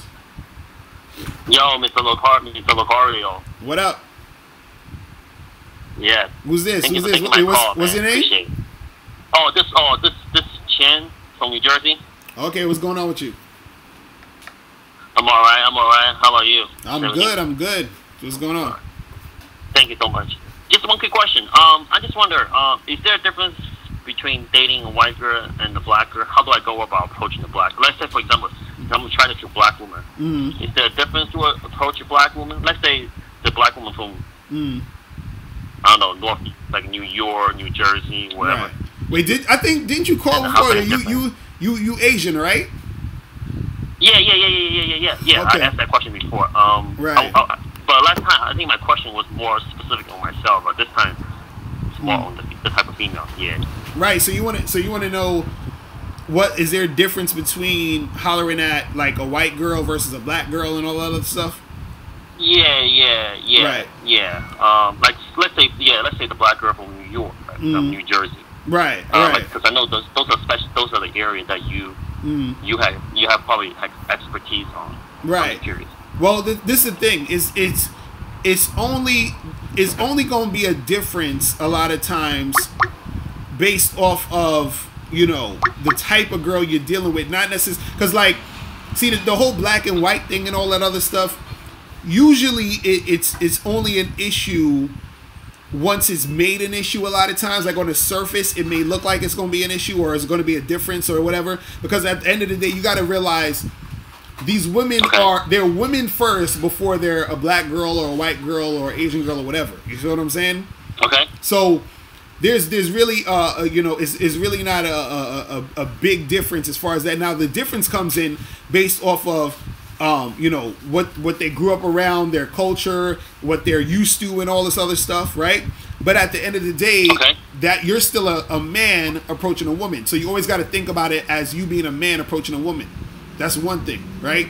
Now, what's gonna happen is that sometimes certain people from certain races, they haven't had any contact or any type of, you know, relationships, sexual relationships with other people outside their race, or they have limited experience with it. You see what I'm saying? Yeah. So what I would say to you is, as far as you asking, is there a difference? There's not going to really be a difference as far as you relating to them as women. There's going to be a difference as far as, you know, their specific experience with other guys, which you're not going to really know until you actually interact with them and all that. You see what I'm saying? So what I would say is, when you're dealing with those girls, don't worry too much about the race. Worry more so about relating to them as a man relating to a woman. You see what I'm saying? Okay. And also too, real quick, I want to tell you is that they do. If you like black girls, I know that, and you live in Jersey, because I think in the city, so I can't remember the exact group or whatever, but if you go on Meetup.com, I remember seeing they had a meetup group, which was black women who were going out with Asian guys. It was like a black woman Asian guy meetup. You see what I'm saying? So you can look for those things. So I think they have a few of those things here and there. Like I remember seeing one where it was like a thing where it was black girls who like Asian guys and Asian guys who like black girls meet up. You see what I'm saying? They have a few of those. But yeah, go ahead. You say you had another question? Yeah. I was just wondering, how about as far as the environment is concerned? Because I noticed that I don't have, me and my friend, like the other Asian guy friend, we don't have too much success like in the club environment, like a lounge environment. Do you think it's because the race, or do you think it's because just club in general? Well, it's you saying that you don't have as much success in a club environment? Is that what you're saying? Yeah, like let's say if we're in a hip hop nightclub, right? A hip hop nightclub, where it's like, I don't know, 90% black and I don't know 1 or 2% white or whatever. Right. How come in those environments, I thought that us being novel should stand out, but actually it's going in the opposite. It actually go against us. I don't know. Do you think it's because of club environments? Well, it could be a few things. It can be one, because it's like this. It's like, what's good about it is that you do stand out, but you're not really going to stand out unless you actually take action. So when you go to these clubs, do you go and approach a number of different girls? Do you go dance with them? Do you try to do it? Do you try to actually involve yourself in the situation, or do you just stand to the side mostly? No, we tried to, at least for the first 2 times, but they weren't too receptive. They were kind of hostile. Right.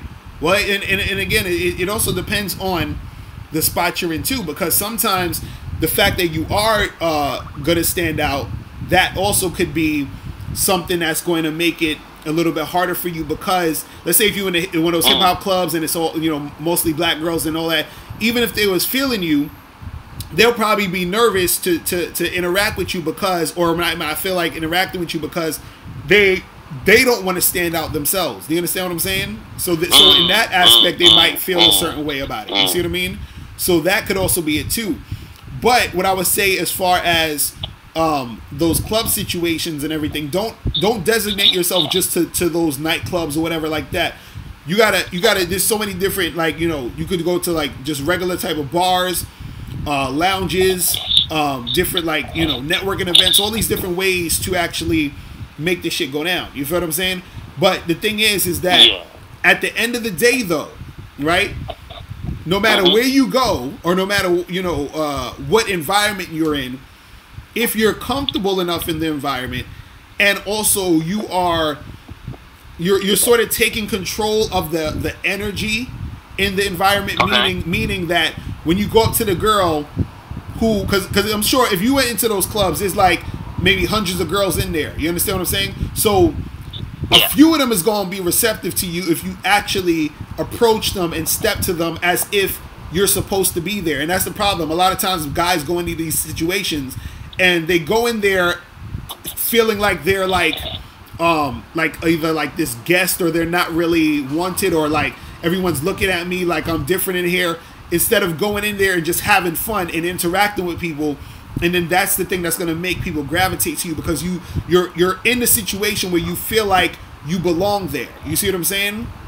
So it's like that type of thing. It's like, so the thing is, it's almost like, for example, if you see, you know, when people see celebrities in public and they start acting all crazy, oh my God, it's you, and oh my God, you know, acting like a fan. You see what I mean?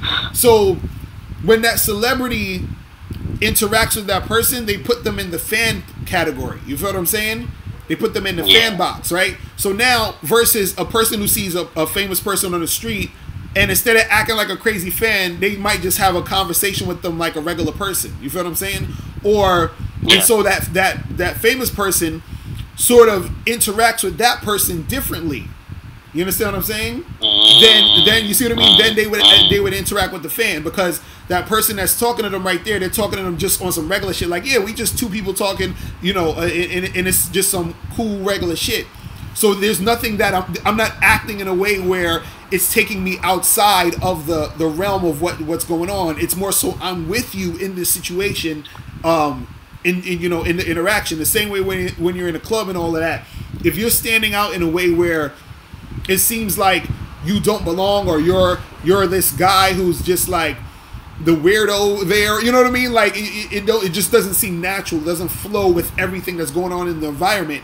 Then it's gonna be harder for you. You see what I'm saying? So if you go into a spot and you chilling and you having fun and you interacting with these people and you start to get to know these people, and let's say you go to that spot again and you see a few of those same people, then they see you and they be like, oh, what up, what's going on, blah blah blah, and you become a regular. The bouncers know you, the bartenders probably know you, you know what I mean? Like, because you start to immerse yourself in the situation. So a lot of times it's one of those things where you have to be able to get in those situations so that you could be the type of guy who is like, hey, I belong here. I'm comfortable in this situation. You see what I mean? Okay. Right. Okay. Thank you so much, Mr. Locario. Actually, one more quick question. Yeah, go ahead. Would you let's say you see a group of girls and you by yourself, right? Would you approach? Do you have to open up the entire group, or would you going to focus on one individual? Because I noticed that can be a huge trouble too. Like, for example, a lot of times girls roll in pack. Right. They roll in wolf pack, so it's very hard to isolate it. Right. And what I would do is that when you approaching a group of girls, what you need to do is you need to make sure that you're interacting with the whole group, because girls they'll move as a unit. You feel what I'm saying? This is why you see girls go to the bathroom together. They be holding their hands in the club, pulling their girlfriend over there, doing all that dumb shit. They're always gonna interact as groups. So if you walk up to, like, let's say a group of 3 girls, you gotta talk to all of the girls at first. That doesn't mean you have to talk to all of them at the whole time. But when you first are talking, when you first approach them and talk to them, then you got to be able to have that conversation with all of 3 of them. and then you can narrow it down to the one girl you really want to like keep talking to, and then the other two could sort of like entertain each other or whatever. But it still always has to be the first few minutes of the interaction has to be you talking to all the girls. So you would go up to them and be like, hey ladies, how's it going? How's your night going? Blah, blah, blah. And then you introduce yourself. Yeah, my name is so-and-so. Oh, you know, how do you guys know each other? Oh, y'all are best friends? Cool. How long y'all know each other? Cool, whatever. And then you can, you know, go off to talking to that one girl more that you want to really like, you know, get at. You understand what I'm saying? And it's right. And but the key, but this is the one thing I want to leave you with. The key to all of this is that anytime you're talking to any of these girls, either it be a group of girls, it could be one girl, you're at the club, you're at the bar, whatever the fuck, whatever, a black girl, white girl, doesn't matter. The key for you though, is that you have to always keep it confident and never have any of these girls throw you off your game. And so what I mean by that is that you're gonna go up to some girls and you're going to say something to them. And some of the girls are gonna like they're gonna ignore you, or they're gonna like try to brush you off. You feel what I'm saying? So what you want to make sure you don't do is don't let that affect you, and don't let that get you like upset or throw you off within the, you know, because if that throws you off, that's gonna ruin the rest of your night trying to really make something happen with other women, because now your energy is in a different space. You're gonna be feeling a little bit negative or feeling a little bit funny about talking to other women. You see what I mean? So you got to make sure that your situation is on point. And I would say confidence to even slightly a little bit of arrogance when you're talking to these chicks. You understand? So let's say, for example, you might go up to a girl or a group of girls and you be like, hey ladies, what's good? How's it? And you know, what's going on with your night? How's your night going and everything, right? And they might either give you some weird look, or they might like try to ignore you and all of that, or they might say something slick. And then you be like, oh, you know, it's I understand how y'all feeling right now. You probably haven't, you know, talked to a really attractive Asian guy before. I understand. You probably used to dealing with these other like, you know, douchebags out here, but you know. But anyway, my name is so and so. What's your name? Who are you? Okay, you know what? You know, you're exactly my type. I can, you know, you're the type of chick that I could see, you know, taking home tonight or whatever. Like, you just have this like, I'm cool. Like, whatever y'all, I'm just having fun with y'all chicks. It don't matter. You understand what I'm saying? And so the thing is that when that's the thing that makes chicks actually want to keep talking to you, because when you, again, this is the same thing where I talk about you have the energy of I'm supposed to be here. You understand what I'm saying? Like, you understand, this is my world, this is my shit, I'm having fun. You're not gonna try to act like I'm doing, you know, you're doing me a favor by talking. No, I'm doing you a favor by talking to you. I'm actually bringing some excitement to your fucking night. You feel what I'm saying? That's how you gotta have it. You see what I mean? And what I would do for you, especially since you're talking to a lot of black girls or a lot of white girls or whatever, I would use the fact that you're Asian in your game. You see what I'm saying? Like, use that to your advantage. You understand? Be like, look, I know y'all heard that, you know, the rumor about Asian guys, we got big dicks, I understand, but I'll be gentle with you. Or whatever, or, you know, like I had this dude, this Asian dude I used to roll with. And because we used to always use this, he's always used a stupid joke. He'd be like, yo, he's like, my dick is only 3 inches. And then the girls would be like, what? He's like, yeah, it's only 3 inches off the ground. You feel what I'm saying? So like, he would just say goofy shit like that, and the girls would be laughing, and then he would be talking to them, and then he'd be getting these chicks. And it's because he was using what he had to his advantage. He was using the whole race thing and the whole all that to his advantage. You see what I'm saying? So use whatever you, even if you, let's say you're a short guy, use your shortness to your advantage. Look, miss, I know you dealing with all these tall guys, and you know they just don't do it for you. You got to get with a short dude, man. You know what I mean? Like, you got to get, us short guys know how to do it. You know what I mean? Like, you got to use that to your advantage. If you skinny, use that to your advantage. You know, talk about that. So a lot of times what it is that if you actually go out there and you say to any of these girls or whatever, whatever you want to say, and you're doing it in a confident way, you're doing it in sort of like a slightly arrogant way, you're just having fun with it. And so what happens is that it's showing that you're comfortable, and then that makes the interaction more fun, and that makes chicks want to actually fuck with you. You see what I'm saying?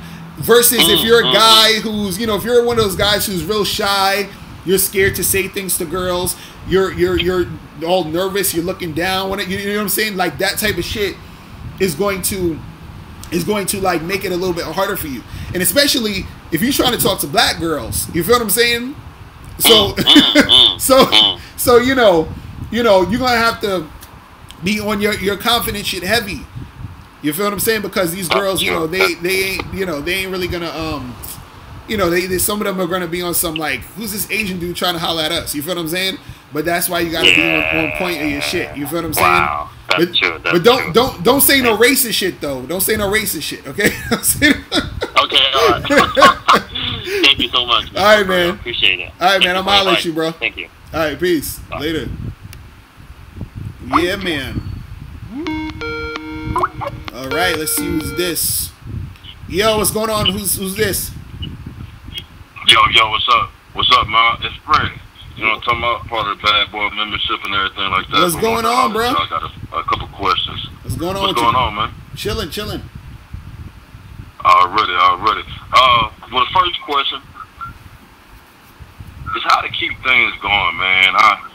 Like when I first got into the Bad Boy membership and everything like that, like I went hot, man. I smashed like the most chicks in That's 1 what's up. month that I ever smashed. I smashed like 3 chicks. You know what I'm talking about? That's what's up. And it was crazy. You know what I'm saying? I was like, wow, man, this shit really, this is popping. You know what I'm talking about? That's what's up. This shit was working heavy for me. You know what I'm talking about? But That's what's my up. thing is that now, okay, like out of all the chicks, and I understand a little bit more deeper in the game of like now how to weed out chicks and everything like that, because a lot of the chicks were bad that I smashed. You feel me? But I wasn't really feeling them like talking about. You know what I'm saying? Right. I was just kind of like on the smash mode because I didn't smash like bad chicks like that before. But I weeded them out. Now I'm down to like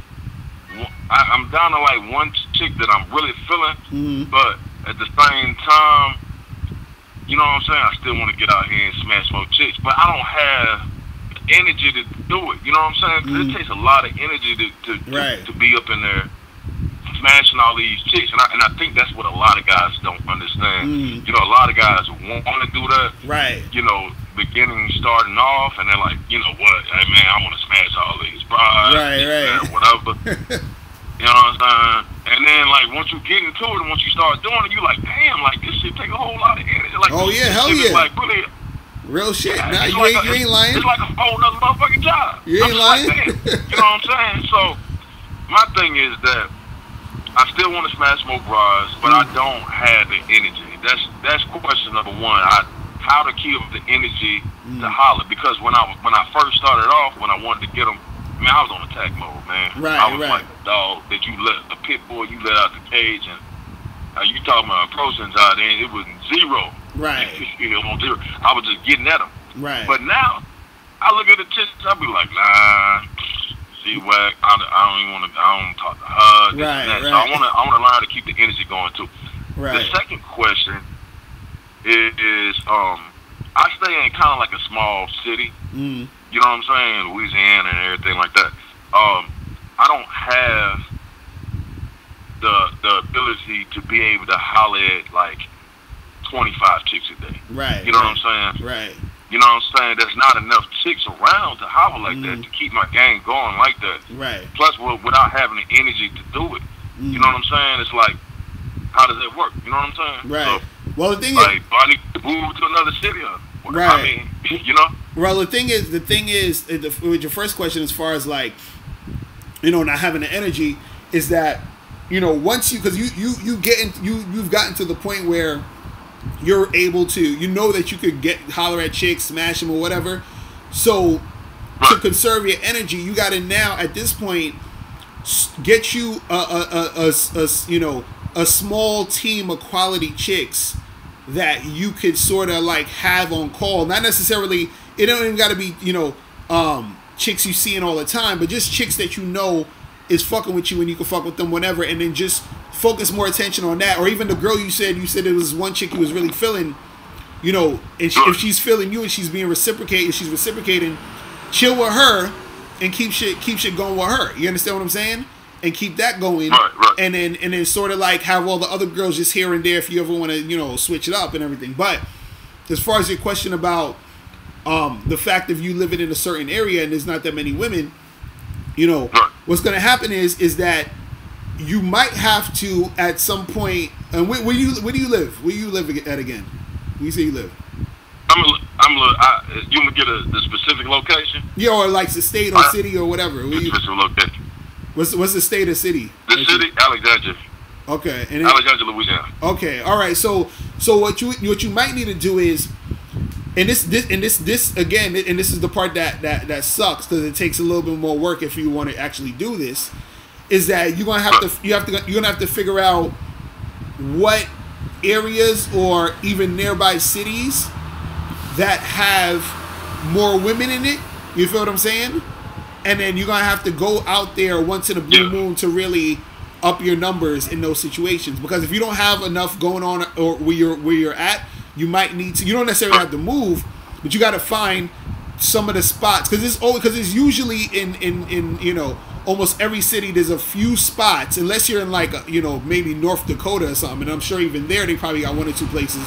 But if you're in a certain specific area, there's places that you could probably drive out to that's maybe within an hour or something like that, where you know, okay, there's gonna be something popping off at these spots. So when you're in those spots, maybe you go on a weekend, you understand, maybe on a Friday or a Saturday, at least once a week, to where you can. Because the other caller was talking about this earlier, is that, you know, he was saying in his area he don't see that much girls. So I'm like, you might have to once a week find those spots and then just go to those spots. Because even myself, even though I live in New York, I live in Brooklyn, I still got to go to Manhattan, to specific spots to find the type of chicks I want. You feel what I'm saying? If I want to do that. Because when I'm walking around in my neighborhood every day, I might see like maybe one or two, you know, a week or something that I'm really, really feeling. But if I go to like this club or this bar or this event that I know is popping off, and I know there's going to be at least 200 something girls there, you feel what I'm saying? That's bad. Then it's better that at that time. So you're gonna have to do a little bit of research in your area or near your area. You might have to go outside the area and see, okay, what clubs, what bars, what lounges, what events is going on. So I could take some time out to just go there maybe at least once a week to go out there and see what's popping, and then, you know, interact with those chicks in those areas. Because then you might meet some chick out there and be like, yeah, I live an hour away, just have her come through to see you. You feel what I'm saying? And so that wouldn't have popped off if you that were was in my that next area. question. Okay, let's say I go out there and I deal with the chick and everything like that. Right. I'll get my thing on, whatever, and I pull a few chicks, whatever, a few smashable chicks that I like. Anything like that. Like, how do I deal with them from like long distance? Because to me, like an hour away or 45 minutes away is, you know, they kind of seem like long distance to me. I mean, I can't really get to them when I want to get to them. Right. Or, well, that's the thing. Like, how do I deal with them? You got to get them. Right. You got to get them to come to you. You feel what I'm saying? So at first, you might need to go out there to be able to meet whoever it is you're gonna meet. As far as you first figuring out or meeting and approaching girls, then once you get at them, you understand? Then you say, hey, come through to you know, around my way, or even if you meet them halfway, so you don't gotta go all the way out, but you meet them halfway. Either meet them halfway or have them come to you. Don't go all the way to meet them. The only time you're going all the way out is when you first are trying to see what spots are popping. You feel what I'm saying? Once you know what spots are popping, then you go out there, you meet the chicks, and then if they're in that area, you say, hey, I live in this area, we should get together sometime. Cool, okay. You holler at them, tell them to come through to your spot, or at least meet you halfway at a, you know, in an area where y'all could go and meet up, and then get them to come more to your spot. So the thing is, you want to get it to a point where you got the girls actually coming through to see you more, and it's more of a habit for them to come and holler at you. You see what I'm saying? Okay. And so that's how you could make it happen. Because the thing is, chicks, they will come and travel to see dudes who they really want to see. You see what I'm saying? Like, they will come out. Yeah. So, you know, don't think they won't, because they will. So you ain't got to worry too much about that. You just got to make sure you're on point to the point where they want to come see you. You see what I mean? I feel you. One more question. Mr. Yeah, go ahead. The bad broad that I told you that I got on my team. I mean, she's great. She's excellent and everything like that. Right. Man, but I still just feel like I need more, man. I feel like I don't know, man. You know, I don't know. When I was like in the zone, like smashing all these bars and everything like that. You know what I'm talking about? Right. Like, I have chemistry with her, but the chemistry is not as tight as it was with other broads, dude. And I'm looking for a monogamous relationship eventually. Do you think I need to look elsewhere? Because, like, on paper, right, she's everything. She's great. Like, I mean, no kids, works, cooks, everything. You know what I'm saying? And she's bad. I mean, she's sexy and everything like that. But the chemistry isn't there. And I've found other chicks that I've had like greater chemistry with. So what you mean? So what you mean? If I'm trying to settle. What you mean about the chemistry though? What you saying? Like, are you talking about sexually? Like, she's like whack? Like, you're not feeling her like in that department, or? No, it's not that. It's that. Like, it's just the chemistry of me just actually getting along with her. You know what I'm saying? Of actually really actually talking to her and stuff like that. You know how some people, you know, you could talk to them, right? And you know, you cool. You know what I'm talking about? Right. And everything's good. You know what I'm saying? Whatever. And some people it's kind of like a disconnect, just like a little disconnect or whatever. Right. You know what I'm saying? Oh, so she's like that. Okay. I felt more chemistry and more likability with other chicks. Should I like to me actually trying to get a monogamous relationship, like eventually and marry down the chick and everything like that? Should I pass her up? Because she's great on pencil and paper. Right. But should I pass her? Well, that's the thing. That's the thing. Because I don't have. Because the thing is, if she, you know? if y'all can't, if you feel like there's that disconnect as far as the communication or the, you know, like there's no chemistry between you and her, like as far as y'all just communicating or whatever, you know, that's a big thing though, because you still need to be able, if you're gonna be dealing with somebody, you still need to be able to have that. That's like a big thing. It has to be that communication. It has to be that thing where it's flowing back and forth between you and her. So what I would say is, I would say still see her, still fuck with her, but still fuck with other chicks, because what could happen is that later on down the line you might notice or you might see that, you know, it could get better over time, like the way you and her communicate, meaning that you might see, because this is the thing, you and her might get along better later, even though it's not really clicking right now as far as the chemistry is going, but you still want to give it time to see. You see what I'm saying? Because I don't want to charge her. She does right. So don't charge her. You know what I'm saying?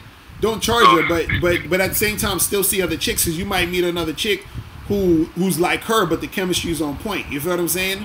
Or the chemistry's on point, and she's everything else is cool, but it might not be as cool as this chick as far as everything else. But you want to look, you want to grade a chick overall. You feel what I'm saying? So you got to see a chick and say, okay, overall this chick is more on point than this other chick I'm fucking with. You feel what I'm saying? Because if you're trying to actually be in a relationship, it's important for there to be that chemistry. You see what I'm saying? Because if the chemistry's not there, it is. That's very important. Right. That's one of the most important things. You know? Right. You I mean, they had the chemistry. They had to write off on pencil and paper, but at the same time, you got to have the chemistry with that chick too. You know what I'm saying? Right. So, I feel you. Right. So I would say, you know, since she's cool and you feeling her, you know, keep her around. You know, have fun with her. Have some sex. Yeah, hang out. Yeah, do your thing. And then, you know, if she at a certain point though, because this is the thing, at a certain point she might say to you, yo, I wanna fuck with you. You feel what I'm saying? On some girlfriend shit, right? She already on that. Locario, she already on that shit. But the thing about it is that, like, you know, she be sneaking it in on me. You know what I'm saying? She sneaking it in on me. She be like, it's crazy. No, yo, look, it's crazy because she's like she'll be talking about some shit that's going on with a job, and she'll be like, yo, yeah, my boy, like, Like one time we pulled into some like some restaurant or whatever, we was grabbing something to eat or whatever. Right. And I did some crazy shit to the person who was serving the food, and I was just joking or whatever. It was funny, you know what I'm saying? I forget what I said, but she was replaying it and telling me that she told her girl about it, but when she said it, she was like, my boyfriend said this. Oh, wow. You know what I'm saying? And then like at one point in time, she was like she did that shit, and then like at one point in time, like, you know, because you know, I still be fucking with other chicks and shit, but at one point in time, she was like I got like a text like late at night, another nigga wanted to come by and, you know, smash or whatever. Right. And I got the text or whatever. I ain't reply because I didn't want to be disrespectful or nothing like that. You know what I'm saying? But I looked at my phone. Right. And she was like, "You better not be cheating on me." And I was like, but I'm not with you though. Right. See, that's the thing. She sneaking it in, dog. See, that's the thing though. You know See, that's the thing. And you know what's crazy about it is because you gave her all that boyfriend energy, man, already. So, you know, so now she's looking at it like that. But I would say to you, don't make no shit official with her unless that chemistry switch up where you feel it's like it's you know, it's cool. But other than that, I still keep fucking with other chicks. You feel what I'm saying? And keep them options open. You think I should slow down with her just a little bit though too? I would say so. Yeah, I would say, you know, you don't necessarily need to like remove yourself from the situation, but I would say cut the time in half. You feel what I mean? And gotcha. You know what I'm saying? And but you know, and since she's cool, you know, you still do your thing, but you don't want it to be where, because that's the thing with chicks is that for them, it doesn't matter what you say a lot of times. It matters what you do. And so they interpret what you're doing as the thing. You see what I mean? So it's kind of like, that's why she's having all those thoughts. You feel what I'm saying? So, you know. Yeah. And that's crazy, man, because I never realized that. But, yeah, man, you know, I think I've been giving her that boyfriend. Right. You know, type of energy. Right. And you see what I'm saying? So running with it. You know what I'm saying? Right. Like, so you gotta be careful about that. You know, I'm still out here. You got to be careful about that, because I know you're feeling her, but you got to be careful about that, because then they get the wrong idea and then it's a wrap. You feel what I'm saying? Yeah, man. You know, exactly, man. But no, I appreciate it, man. I got a lot more questions for you and everything like that, but I'm gonna let you get to the next call. All right, cool, bro. Man, I appreciate everything, man. Y'all doing a good job over there, man. You and Miles, man. Appreciate it, bro. All right, I'm holler at you. Peace. All right. Yeah, man. It's crazy. But yeah, guys, remember, hit up the Patreon. I need to see a bunch of people on that Patreon by Sunday. You feel what I'm saying? What up? Who's this? Jackson from the house. What's going on? Nothing much. I heard you talk to that Asian caller. You talking about how he should play off his race. Right. Like, I was thinking, like, if you overweight, how you play off of being overweight.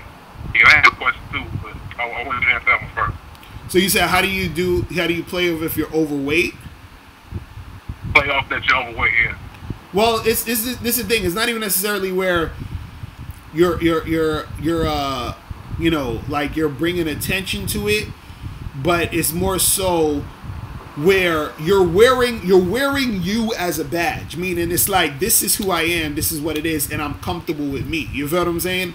And so the thing is that when you use how you are or whatever, you understand. Let's say you're talking to a girl and you might say to her, yeah, you know, I know you like big guys. You know what I'm saying? I know you like big dudes. You want a teddy bear to cuddle with at night. It's getting cold outside right now. It's about to be cuffing season. So I know you want to be up under a dude like me. I can see it. I know it. You know what I mean? Like, so you're just using what you do, or what you have in the situation in order to use that as something to talk about, something to flirt with her with, something to have that conversation with. So it's just basically you doing you and being who you are, but you're just maximizing the situation. You see what I'm saying? Yeah. So, so that's really all it is. Well, go ahead, my other question was, at my job, whenever I work next to this chick, I'm attracted to her, but I really don't want to talk to her. I'm not trying to deal with no work-related problems. Like, you have a way I could mitigate the attraction I have towards her. So you say, so you saying there's a chick that you're attracted to at work? Yeah. And what you trying to do? I work next to her. And what you trying to do? I gotta work next to her, you know. Hello? Yeah, and what you trying to do with her? Hello? Yeah, can you hear me? I'm not trying to do nothing. I'm just trying to mitigate, trying to lessen my attraction towards her, because I'm forced to work next to her, but I don't want to talk to her though, because like, I'm not trying to have no work-related problems. Right. I mean, well, there ain't really nothing you could do but ignore her or try to ignore her. You know what I'm saying? Or you know, or what I would do is not even necessarily ignore her, because ignoring her ain't gonna really technically do nothing. But I'm just saying, focus on your work. But I would say you should converse with her, because, and this is the thing that guys gotta know, when you start really talking to a chick, right, and you start to sort of get in, not necessarily get in their business, but ask them questions, so you're sort of getting to know them. What happens is the fantasy you have in your head about the girl sort of decreases. You understand? Because since no girl is perfect, what's going to happen is that perfect image that you have in your mind of her is going to lessen. So it's not going to be as fucking a big deal, because right now you're probably looking at this girl, oh man, she's so hot, she's so beautiful, this and this and that, and so you have her on a pedestal in your mind. So you have to normalize her so that you won't have that same sort of feeling. And the way you normalize her is just have conversations with her, like, hey, how's he doing? How's your weekend going? What's going on in your life? Blah blah blah.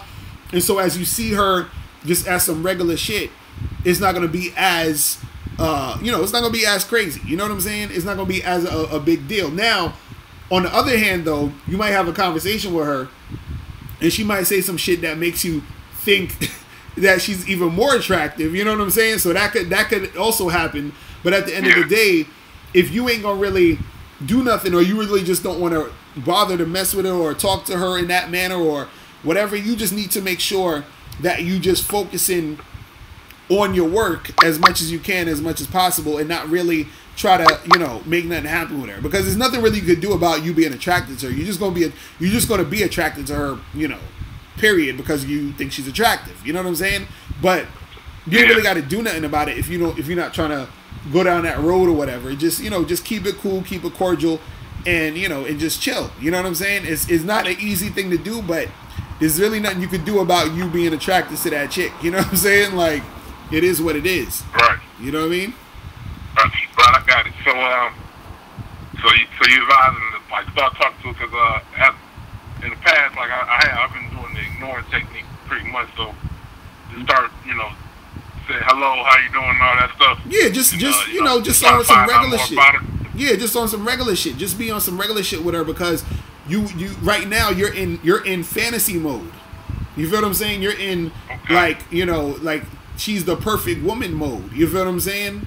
And so a lot of times, the more that you talk to them and the more that you hear about, you know, shit that they doing and all this, you're like, oh my God, this chick is, you might end up finding out this chick is a weirdo. You feel what I'm saying? Or she's just on some goofy shit, or she got, you know, like some crazy stuff going on. You're like, God damn, like this chick is on some other shit. And so that's gonna, you know, dissipate that perfect image you're gonna have of her. You see what I'm saying? So it's not gonna be like a big thing. You feel me? Yeah, I got it. Yeah, man. All right, man. All right, man. I'm holler at you. Yes. Yep. All right. So what's going on, people? But yeah, make sure you guys go to Bad Boy Membership and join the membership.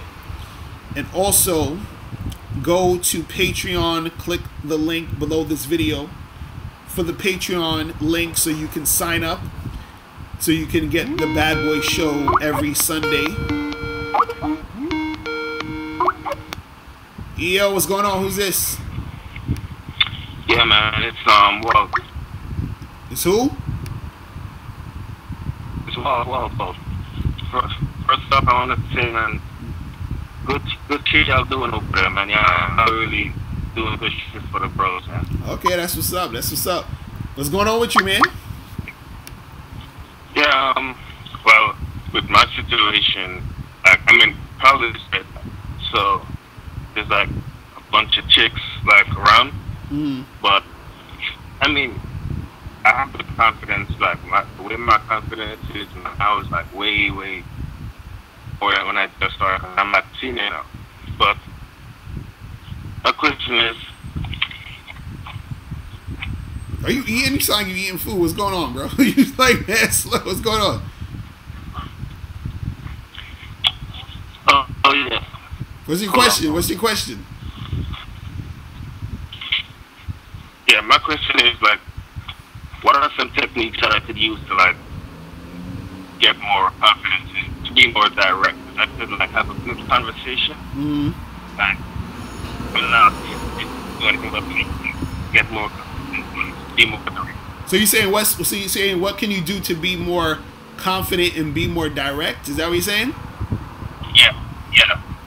Well, one of the things though, you know, you gotta be able to first, like, feel. You gotta understand yourself. You gotta understand that, like, you gotta understand that you're valuable.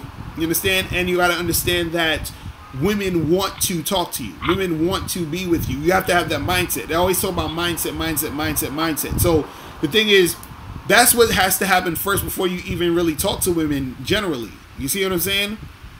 And it's like, you know, the thing that happens is that you just have to get out of your mind that it's going to be difficult or it's going to be hard or it's going to be, you know, a big deal. So all you got to do is just go and talk and be direct. So let's say, for example, if you see a girl and you think, okay, this girl's hot as hell, I would love to get with this chick. Chick is bad, right? You walk up to the girl and be like, hey, what's going on? How you doing? Listen, my name is so-and-so. What you doing this weekend? We need to get together and get a drink sometime. You sexy as fuck. Give me your number. You understand? Like, that's all you got to do. You understand? Like, that you just have to do it. You just have to say it. The thing that's stopping you from saying it is you're scared of the rejection, and you're scared of what the girl's going to think about you, and you're scared of all of these things. So, but again, it takes practice, because if you're not confident now, or you're scared of going up to girls, you're scared to say things, you don't know what to say, all of these things have to be worked on, and then once you work on it, it's going to get easier and easier and easier as you do it. But you got to just go out there and start. That's the only way you're going to make it happen. You got to start somewhere, because you might go and you might talk to a chick, she's going to ignore you, or you're going to go and you're going to run out of shit to say. You're going to go, you're probably going to get nervous when you're talking to the girl. You know, all these different things is going to happen, but you got to, you know, assess and say, damn, I notice every time I go and talk to these chicks, I run out of shit to say. So now you got to work on that. You might say, okay, I noticed that every time I go and talk to girls, my fucking voice gets all, you know, like weird, and I don't know what to say. You gotta work on those things. You understand what I'm saying? But the thing is, all you got to do is be direct as far as letting her know exactly what you're trying to do. Like, all the things you're thinking or whatever, just say it to her. You thinking, oh, this chick is hot? Tell her she's hot. You thinking, I want to get her number? Tell her, give you the number. Everything that you need to do, you're already thinking about it in your mind. You just got to say it. You understand? That's all you got to do. Yeah. That's really it. So another thing is, like, yesterday, for example, I saw a chick that I talked to last week, and I had it in my mouth. I'll let her tell her what, give me a number. But the thing is, I always. Hold on, you breaking up. Hold on, wait. Say that again. Yeah, like, I always get cold feet at the last moment. And it's like, I always, like, I would see somebody, like, sitting away from me, but I just tell myself, like, she's gonna jack me, but I know it's all in my head, but it's just that last barrier that I need to. Yeah, and that's what I'm saying, because, dude, I could hear it in your voice already. You feel what I'm saying? Like, if you're approaching girls the same way you talking on the phone right now, it's gonna be hard for you to make shit happen. You see what I'm saying? Like, your whole vibe has to show people and have them see that you are that dude. But I'm not hearing it yet, because I can hear in your voice you sound like you're not sure of yourself. And it's okay, because that's where you're at right now. But the thing is that what you got to do is you have to work on that. You understand? So you have to work on that shit internally first, right? Then when you're out here talking to women, you have to be able to, because you said you get cold feet or you get, you know, you get scared when you're about to do it. You have to practice to the point where it doesn't become scary to you. You have to practice to the point where it becomes second nature to you. You see what I'm saying? So the thing is, I would say you got to really put yourself out there as much as possible. Do you have my program, Master Approaching Women in 30 Days or Less? Do you have that? Actually, I was watching the video today. Like literally like 4 hours. Oh, your phone is breaking up like crazy. But this is what I want you to do. I want you to go to my site, MrLocario.com, and go to the store page and get the Master Approaching Women in 30 Days or Less. It's only $7. Okay, get that shit, listen to it, and actually follow the steps in there. You see what I mean? And so that's gonna get you a little bit used to approaching and talking to women. You see what I mean? So I want you to do that's your homework. Do that shit. You know what I'm saying? Because that's the thing that you need to make sure that you you know, make it happen. You feel what I mean? But yo, listen, I'm gonna take a few more calls real quick. But thanks for calling, bro. All right, Man. Take care. All right, peace. Yeah, man. A lot of times, man, this shit is not as crazy as you think. You just gotta go out there and do this shit, man. You gotta go out there and do it. My mouth is dry as hell, yo. Shit. Oh shit. Oh shit. We got Miles in the building. Miles, what's going on? Yo. Hello. What up, bro? What's going on, man? Chilling. We got Miles Cunningham in the building. What's going on with you, man? Man, just chilling, man. I'm out here, man. I'm in hurricane territory, so I'm right. Yeah, Miles is in Florida, so just in case that's it for me, I'm just trying to say what up to all the people before, or you know. Nah, that's it. That shit ain't gonna go down. It ain't gonna. I'm telling you, if Miles dies, okay, I'm gonna need everybody to join the Bad Boy membership. Okay, everybody has to. That's Miles' dying wish for y'all to join the Bad Boy membership.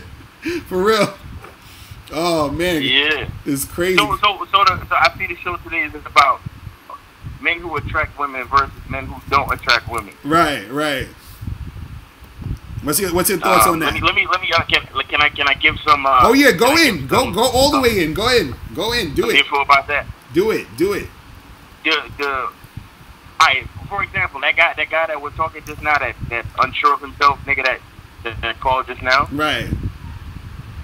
I mean, on top of the fact that his phone was breaking up, you know, it wasn't helping nothing. You know what I'm saying? But right. What I would tell him to do is when he approaches women, and it's going to sound elementary, but I think he would benefit from when he approaches females to state some facts about himself when he approaches a female. Right. You know what I'm saying? Like just to get things started. Like, yo, my name's David. I come from Jamaica. Right. And I like to fucking play video games. So you know what I'm saying? Just to get this shit started, because he sounds like super unsure of himself. Right. You see what I'm saying? Right. And he's the perfect example for this whole shit, because that's really the difference between men who attract women and men who don't. Mm-hmm. Right. You see what I'm saying? The nigga that's sure of himself, because people talk about confidence, and we kind of went through this at the Bad Boy seminar, but confidence just comes from knowing things about yourself, not even necessarily believing things about yourself, but knowing things about yourself. You see what I'm saying? Right. Because it's like, a belief. Things can happen to change your belief. You see what I'm saying? Right. But when you know something about yourself and you feel like it's a fact, then that's what makes the difference between somebody with conviction and somebody who just has a belief for the day. You know what I'm saying? Right. Like for example, for all my religious or Christian people out there, when anybody asked Jesus Christ who he was, he said, "I'm the Son of God." You see what I'm saying? Right. Like, that wasn't, to him, that wasn't a belief. That was a fact. Right. You see what I'm saying? Like, that's how you gotta feel about shit. Like, like that dude that called that said he was an overweight dude or whatever. Like, yo, if you holler at a chick, like when you're saying shit to a female, let it be a fact. Like, yo, it's a fact that I'll keep you warm when it's cold outside. Exactly. You know what I'm saying? Right. Like you have to believe. You have to know these things, not believe these things. You have to know the difference between a nigga that attracts a woman and the nigga that can't is belief and knowing and knowledge of a fact. Right. You know what I'm saying? So if you can because you can turn a belief into a fact in your own mind. Right. You know what I'm saying? And Right. that's where the confidence can come from. But as you were talking about before, he's talking about mindset. You see what I'm saying? When you have a certain mindset, nobody can change your shit.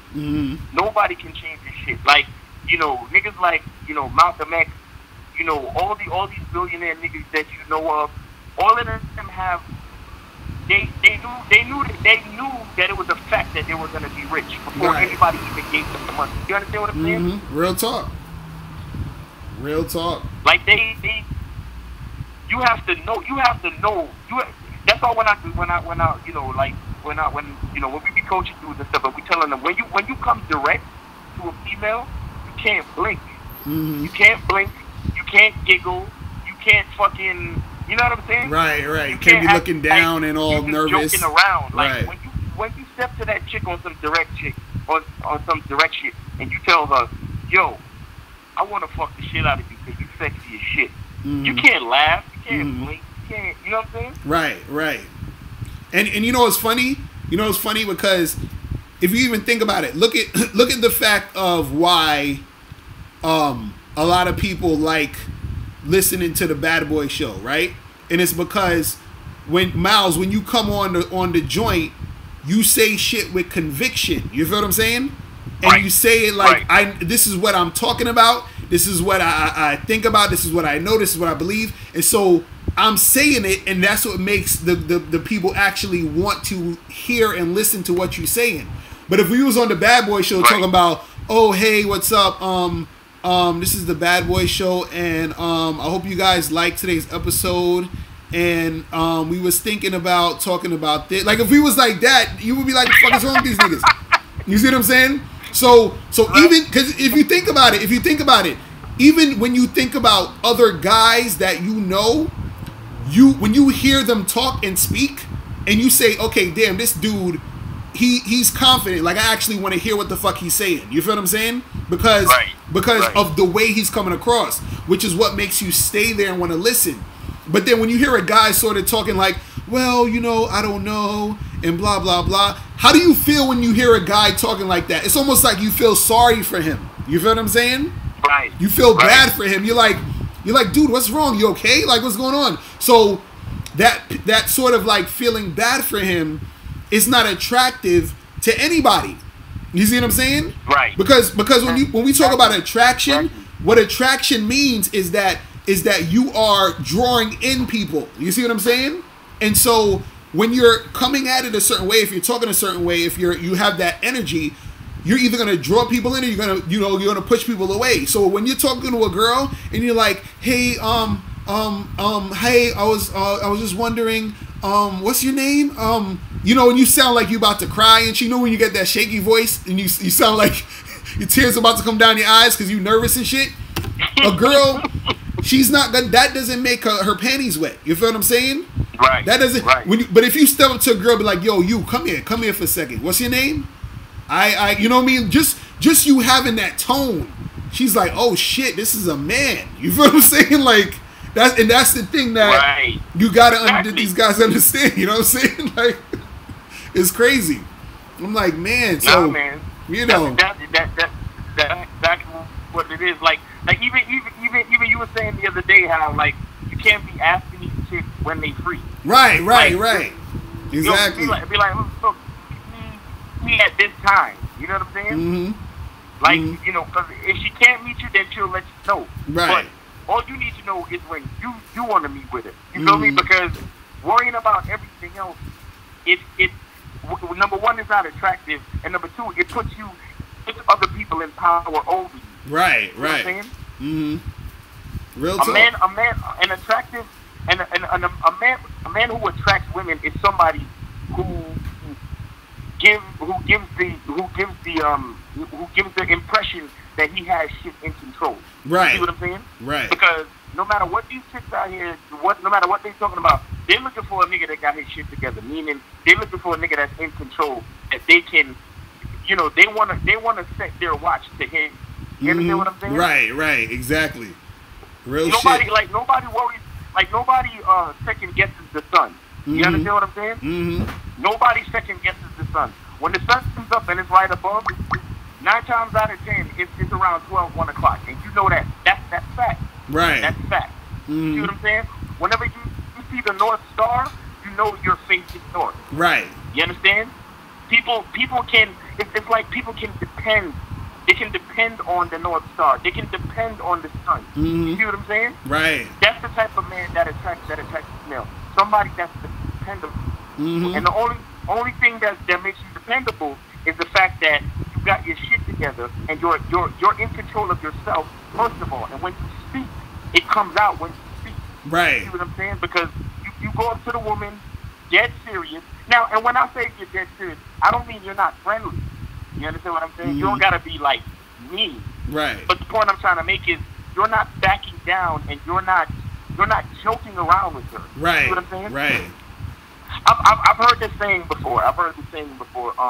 That you know, like these businessmen, when they're actually making a deal with someone, they don't worry about the deal as much. I mean, once they do the numbers and they realize that it's a profitable deal, that's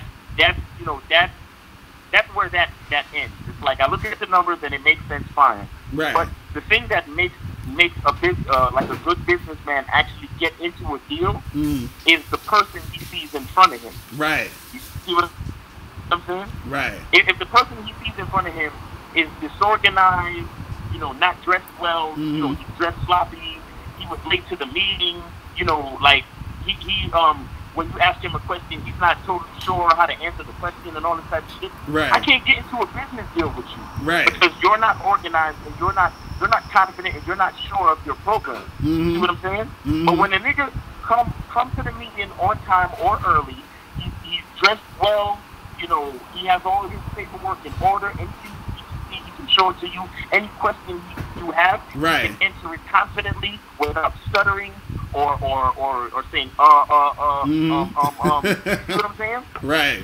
Once you have that on your, you know, once you develop that persona, that's when you can make the business deal. And it's just like hollering at a bitch. It's still a business deal. Right. She's trying to figure out, is this a nigga that I can fuck with? Can I get on his team? You understand? And nobody wants to get on a team that's not organized and has no real aim, purpose, and that, you know, don't know what they're trying to do with the aim. You understand what I'm saying? Right. Real shit. So that's what it's really about, man. I mean, we talk about this all the time. You know, your purpose got to be in order, but not just that. You have to be in order too. You know, you gotta, you know, like I saw somebody, I think they mentioned it in the chat room out. They was like, yo, Mr. Locario's mustache and his beard and goatee is always like trimmed up and all that type of shit.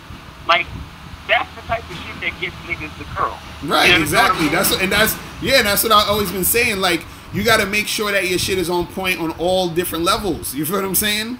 Like, everything has to be thought about. And this is why it's hard for guys to actually attract women, because they think of one thing, but then they forget about all the other stuff. And I'm like, everything has to flow in, you know, it has to go together in order. It's like this. It's like inside your body, you have all these cells and all these different things that's working all together at the same time in order for you to be able to move your hand and move your head and move your mouth and all this other shit. You see what I'm saying? And so, so if you have something wrong with you, then you're not able to move in the right way you need to move, because it's not all working in unison at this point. So then you're not going to really be able to do certain things. So it's the same way in the game. You got to be on point on all these different aspects and all these different areas, and that's going to make everything help and work out for you in the long run. And that's the thing that dudes don't understand, is that it's not just this one. This is why when dudes is like, oh, it's all about looks, if by you saying that, you're negating everything else. You understand what I'm saying? Right. If you're saying it's all about money, you're negating everything else. So how is it can't be all about that, because then it's not just gonna, you know, it's not this one thing. You see what I'm saying? It's everything encompassed in the whole thing. Just like the dude that called earlier, he was saying, yo, this chick got all this shit on paper where everything seems cool, but there's no chemistry. You see what I'm saying? Right. So he's even saying, look, for me to even want to wife this chick up, you know, she don't got all her ducks in a row. So the thing is, it's the same thing that happens for women. Women will be like, oh, how come I can't get a man? How come I can't keep a guy interested? And the reason why they can't is because they don't got all their shit together. They don't got the shit, you know, fucking organized. You see what I mean? So, you know, nah, for real, it's the same shit. For real, same like shit. These chicks be talking about, like these single parent mothers, they be talking about they you know, they confident and they this and they that. Like, yo, you gotta have your shit in order. You know, the babysitter has to be scheduled. Right. You know, you got something to do. Everything has to be scheduled and set and organized. You understand what I'm saying? Right. And it's just like with the dude, like, yo, you know, you get your hair cut every week, you know, to the point where your barber knows exactly when you're coming. We ain't gotta ask. Right. You know what I'm saying? Like, you know, you taking your clothes to the dry cleaners on this day, you picking it up on this day. You know what I'm saying? Like, you know, okay, I go to sleep at this time, I wake up at this time, I eat oatmeal Monday through Friday, and then, you know, then on the weekends I go out for this. Like, everything has to be situated. Your life has to be in order. You gotta be organized. Right. See what I'm saying? Everything has to be organized. Like, it's, you know, like the guy was saying, he didn't have any energy for the shit. You know, and you should probably check out the, you know, the Icy Roots, by the way. Right. Hell yeah. That's a good product. But anyway, that's a good product for some energy. But other than that, like, you, it's work, man. It's work. You know what I'm saying? Like, it's work to keep things organized, to keep everything, you know, in order. Like, when you go to work and you sit at your workstation or your desk, like, you know, your paper clips is over there, your staples over there, your computer's right there, the papers is over there. Like, everything has to be organized so you can function as a system. You know what I'm saying? Right. You can function as a system, and you know. And the thing, the good part about doing that is, once you organize your shit and you get your life in order, and hollering at chick and the bad boy membership and all that type of stuff become a part of your lifestyle. That's when things, you just develop a rhythm. Right. You understand what I'm saying? And once you develop that rhythm, that's when you start to know exactly what to say. Like, as you approach a chick, you already sizing her up. You like, oh, well, you know, I see she's wearing a business suit. She got her hair done real nice. Well, she's the type of chick that's going to respond to this. You see what I'm saying? Right. But another chick is like, oh, this chick is, you know, she a hood chick. She wears some Jordans and some leggings. She's going to respond to this. Right. You see what I'm saying? So you kind of develop your own internal strategy based on the situation, because everything is already so organized. You know exactly where to get what pickup lines from when you're in a certain situation. You know what I'm saying? That's how deep, you know, having your shit in order can be. Like, it can get you to that point where you know exactly what you're gonna say before you even walk up to the chick, just based on how she's dressed or the environment that you're meeting her in. Right. You know what I'm saying? It's real shit. It's real and shit, those, man. It's things like that, and you know, those things are the type of things that develop your confidence. And the thing is, it's not even necessarily confidence, but it's kind of like, you ever heard of, like, they call it muscle memory? Right. It's kind of like, you know, like Steph Curry. Like Steph Curry, it could be a, you know, game, and he's at half court, and he's chucking up the ball, but the shit goes in. Not because he's that great of a shooter, but it's because he takes 1,000 jump shots a day. Right. So his muscles in his arm know exactly how to flick the wrist to make the shit go straight to the basket. Real shit. Exactly. And then each time you gain a victory in those instances, after being organized and developing your rhythm, that's when you develop a certain type of confidence. To the point where, I've even done it myself. And I'm sure you've done it. Like, you just go up to a chick and just look at her in her face. You just look at her in her face and smile. Right. And she already knows what the deal is. Right. Exactly. You know what I'm saying? Exactly. Because it's like, yo, like when you approach it, she gets that feeling from you, like all of this that's happening right now is familiar. You understand what I'm saying? Like I'm in my element right now, so there's no like because you know when you approach a chick and she try to shit test you, or she try to like try to insult you a little bit to see if your ego will get hurt. She do that shit if you know what you're doing, to see if you're in your element. Right. But when you're that confident, you're in the rhythm and you're in your zone, as they call it. Yo, a chick, she don't even have nothing to say because she's looking at a nigga that this is his territory. Like she's looking at it like I'm in your house instead of the other way around. Right. You know what I'm saying? Exactly. So exactly. That's the power of developing yourself as a person, developing yourself as a man, getting your organization down, and getting, your persona, getting all that shit in order, getting it organized, getting your rhythm. So when you step to that shit, nigga, you don't even have to think of a pickup. Right. You don't even have to think of it. Right. You know what I'm saying? Right. It's something that just flows, man. I'm telling you. Like the shit just flows. That's what I'm saying. Most dudes who report back to females, they can't even remember what they said. Right, exactly. Because I'm telling you, I can't tell you any success situation with a female on as far as like live pickup, like at a bar or something, right, where I could literally remember what I told the bitch. You feel me? Yeah, because you're so in the moment. I remember what I told the bitch is just like I was texting or something like that. Right. You feel me? Right. Yeah, because it's so in the moment, and the shit, like you said, that muscle memory is it causes you to sort of like, it's almost like it's like if you learn, like, let's say you learn karate and shit, right?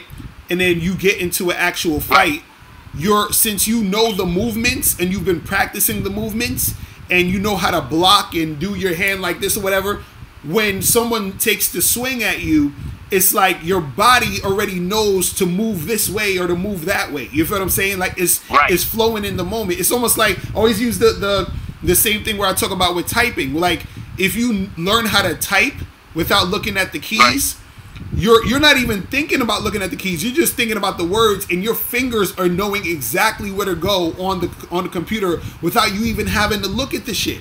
You see what I'm saying? And so this is what I was talking about. I was talking about this earlier when it comes to learning game, is that the guys who don't attract women or who don't understand the game or whatever, they haven't developed it to the point where they have that muscle memory. You feel what I'm saying?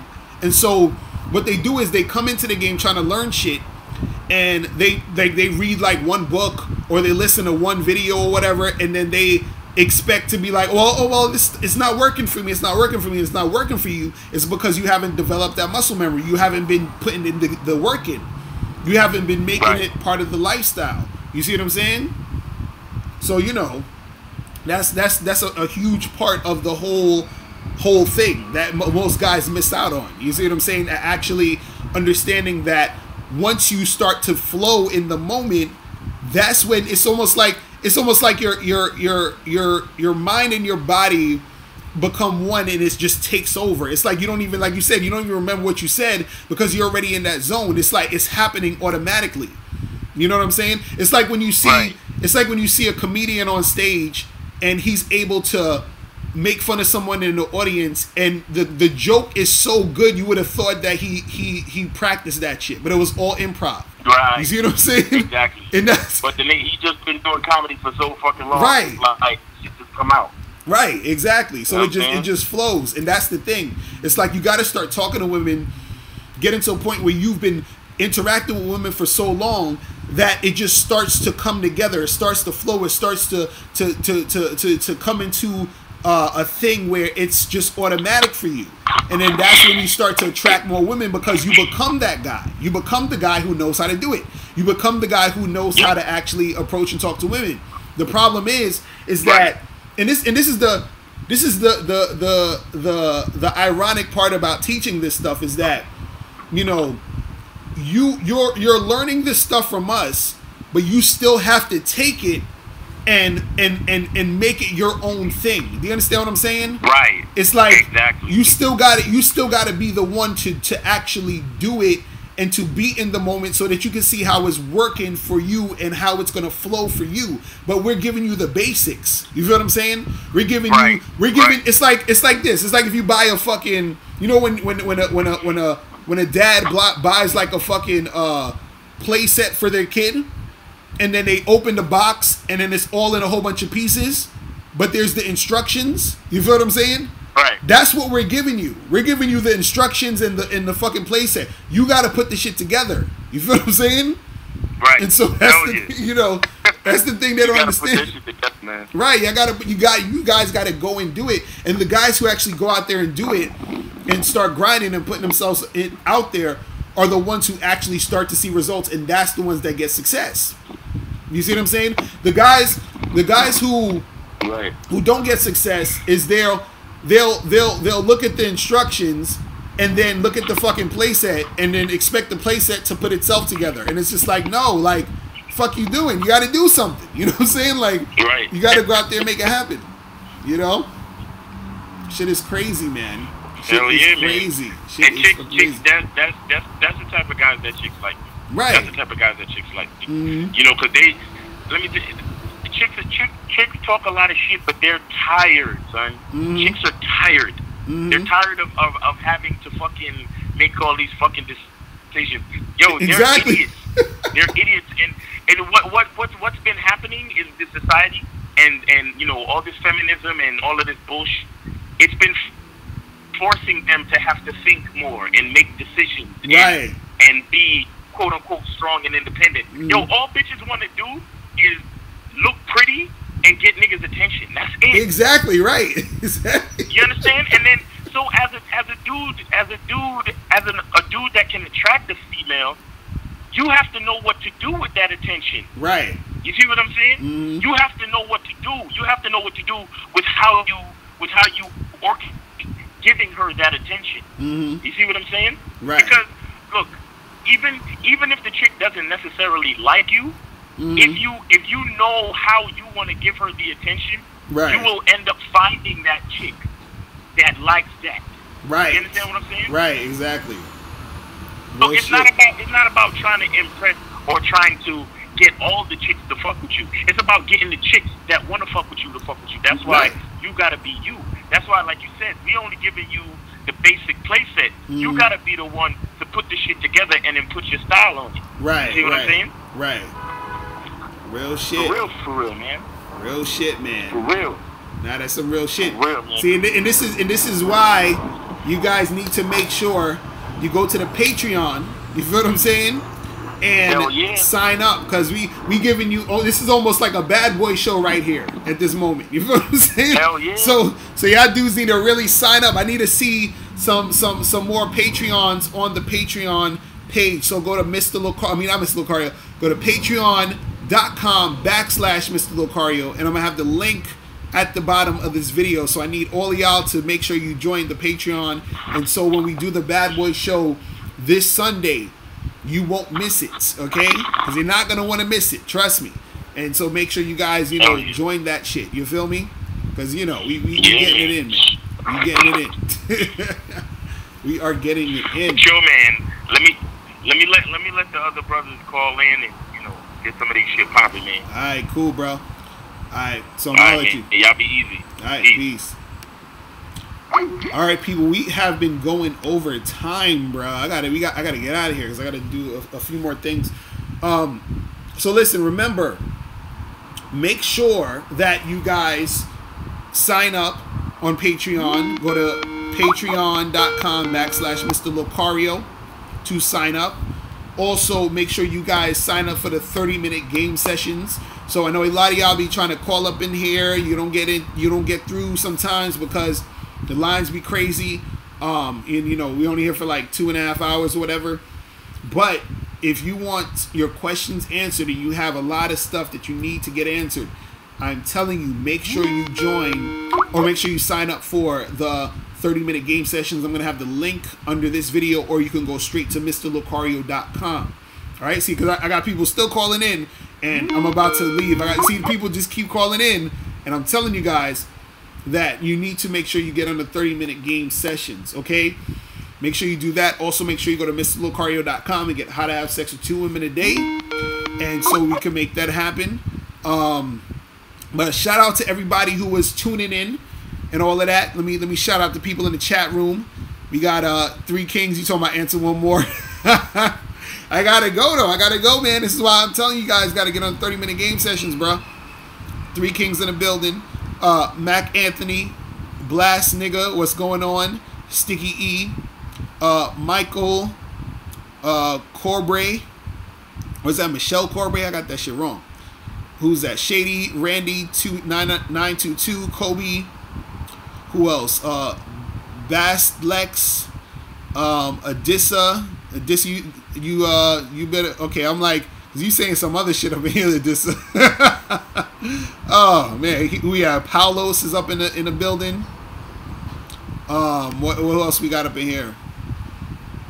Paulos, you said let the Bad Boy Radio Show stay on YouTube. I'm gonna have a clip. I'm gonna have like a 5, maybe 8-minute clip of the Bad Boy Show this Sunday, the new one. But if you want to hear the whole thing, you gotta sign up for that Patreon.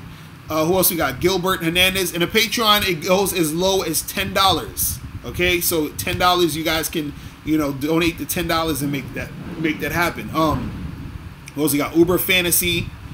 Who else we got up in here? 630 Boy, Kobe, Fueler. Who else we got up in here that I didn't say the name of? Matt. Now we already talked about you. Blastex, DX, some other shit. Y'all names be crazy. We got someone named Locario Confidence. Who else? We got Darrell S. And I want to just thank everybody for stopping by. Ryder Sully, all the people that's been chopping it up. Make sure to tune into the Bad Boy Show this Sunday, which is going to be on Patreon, remember. Also, make sure you guys sign up for the 30-minute game sessions. And I will see you guys later. Remember, the truth is inside you. Peace. I'm gone.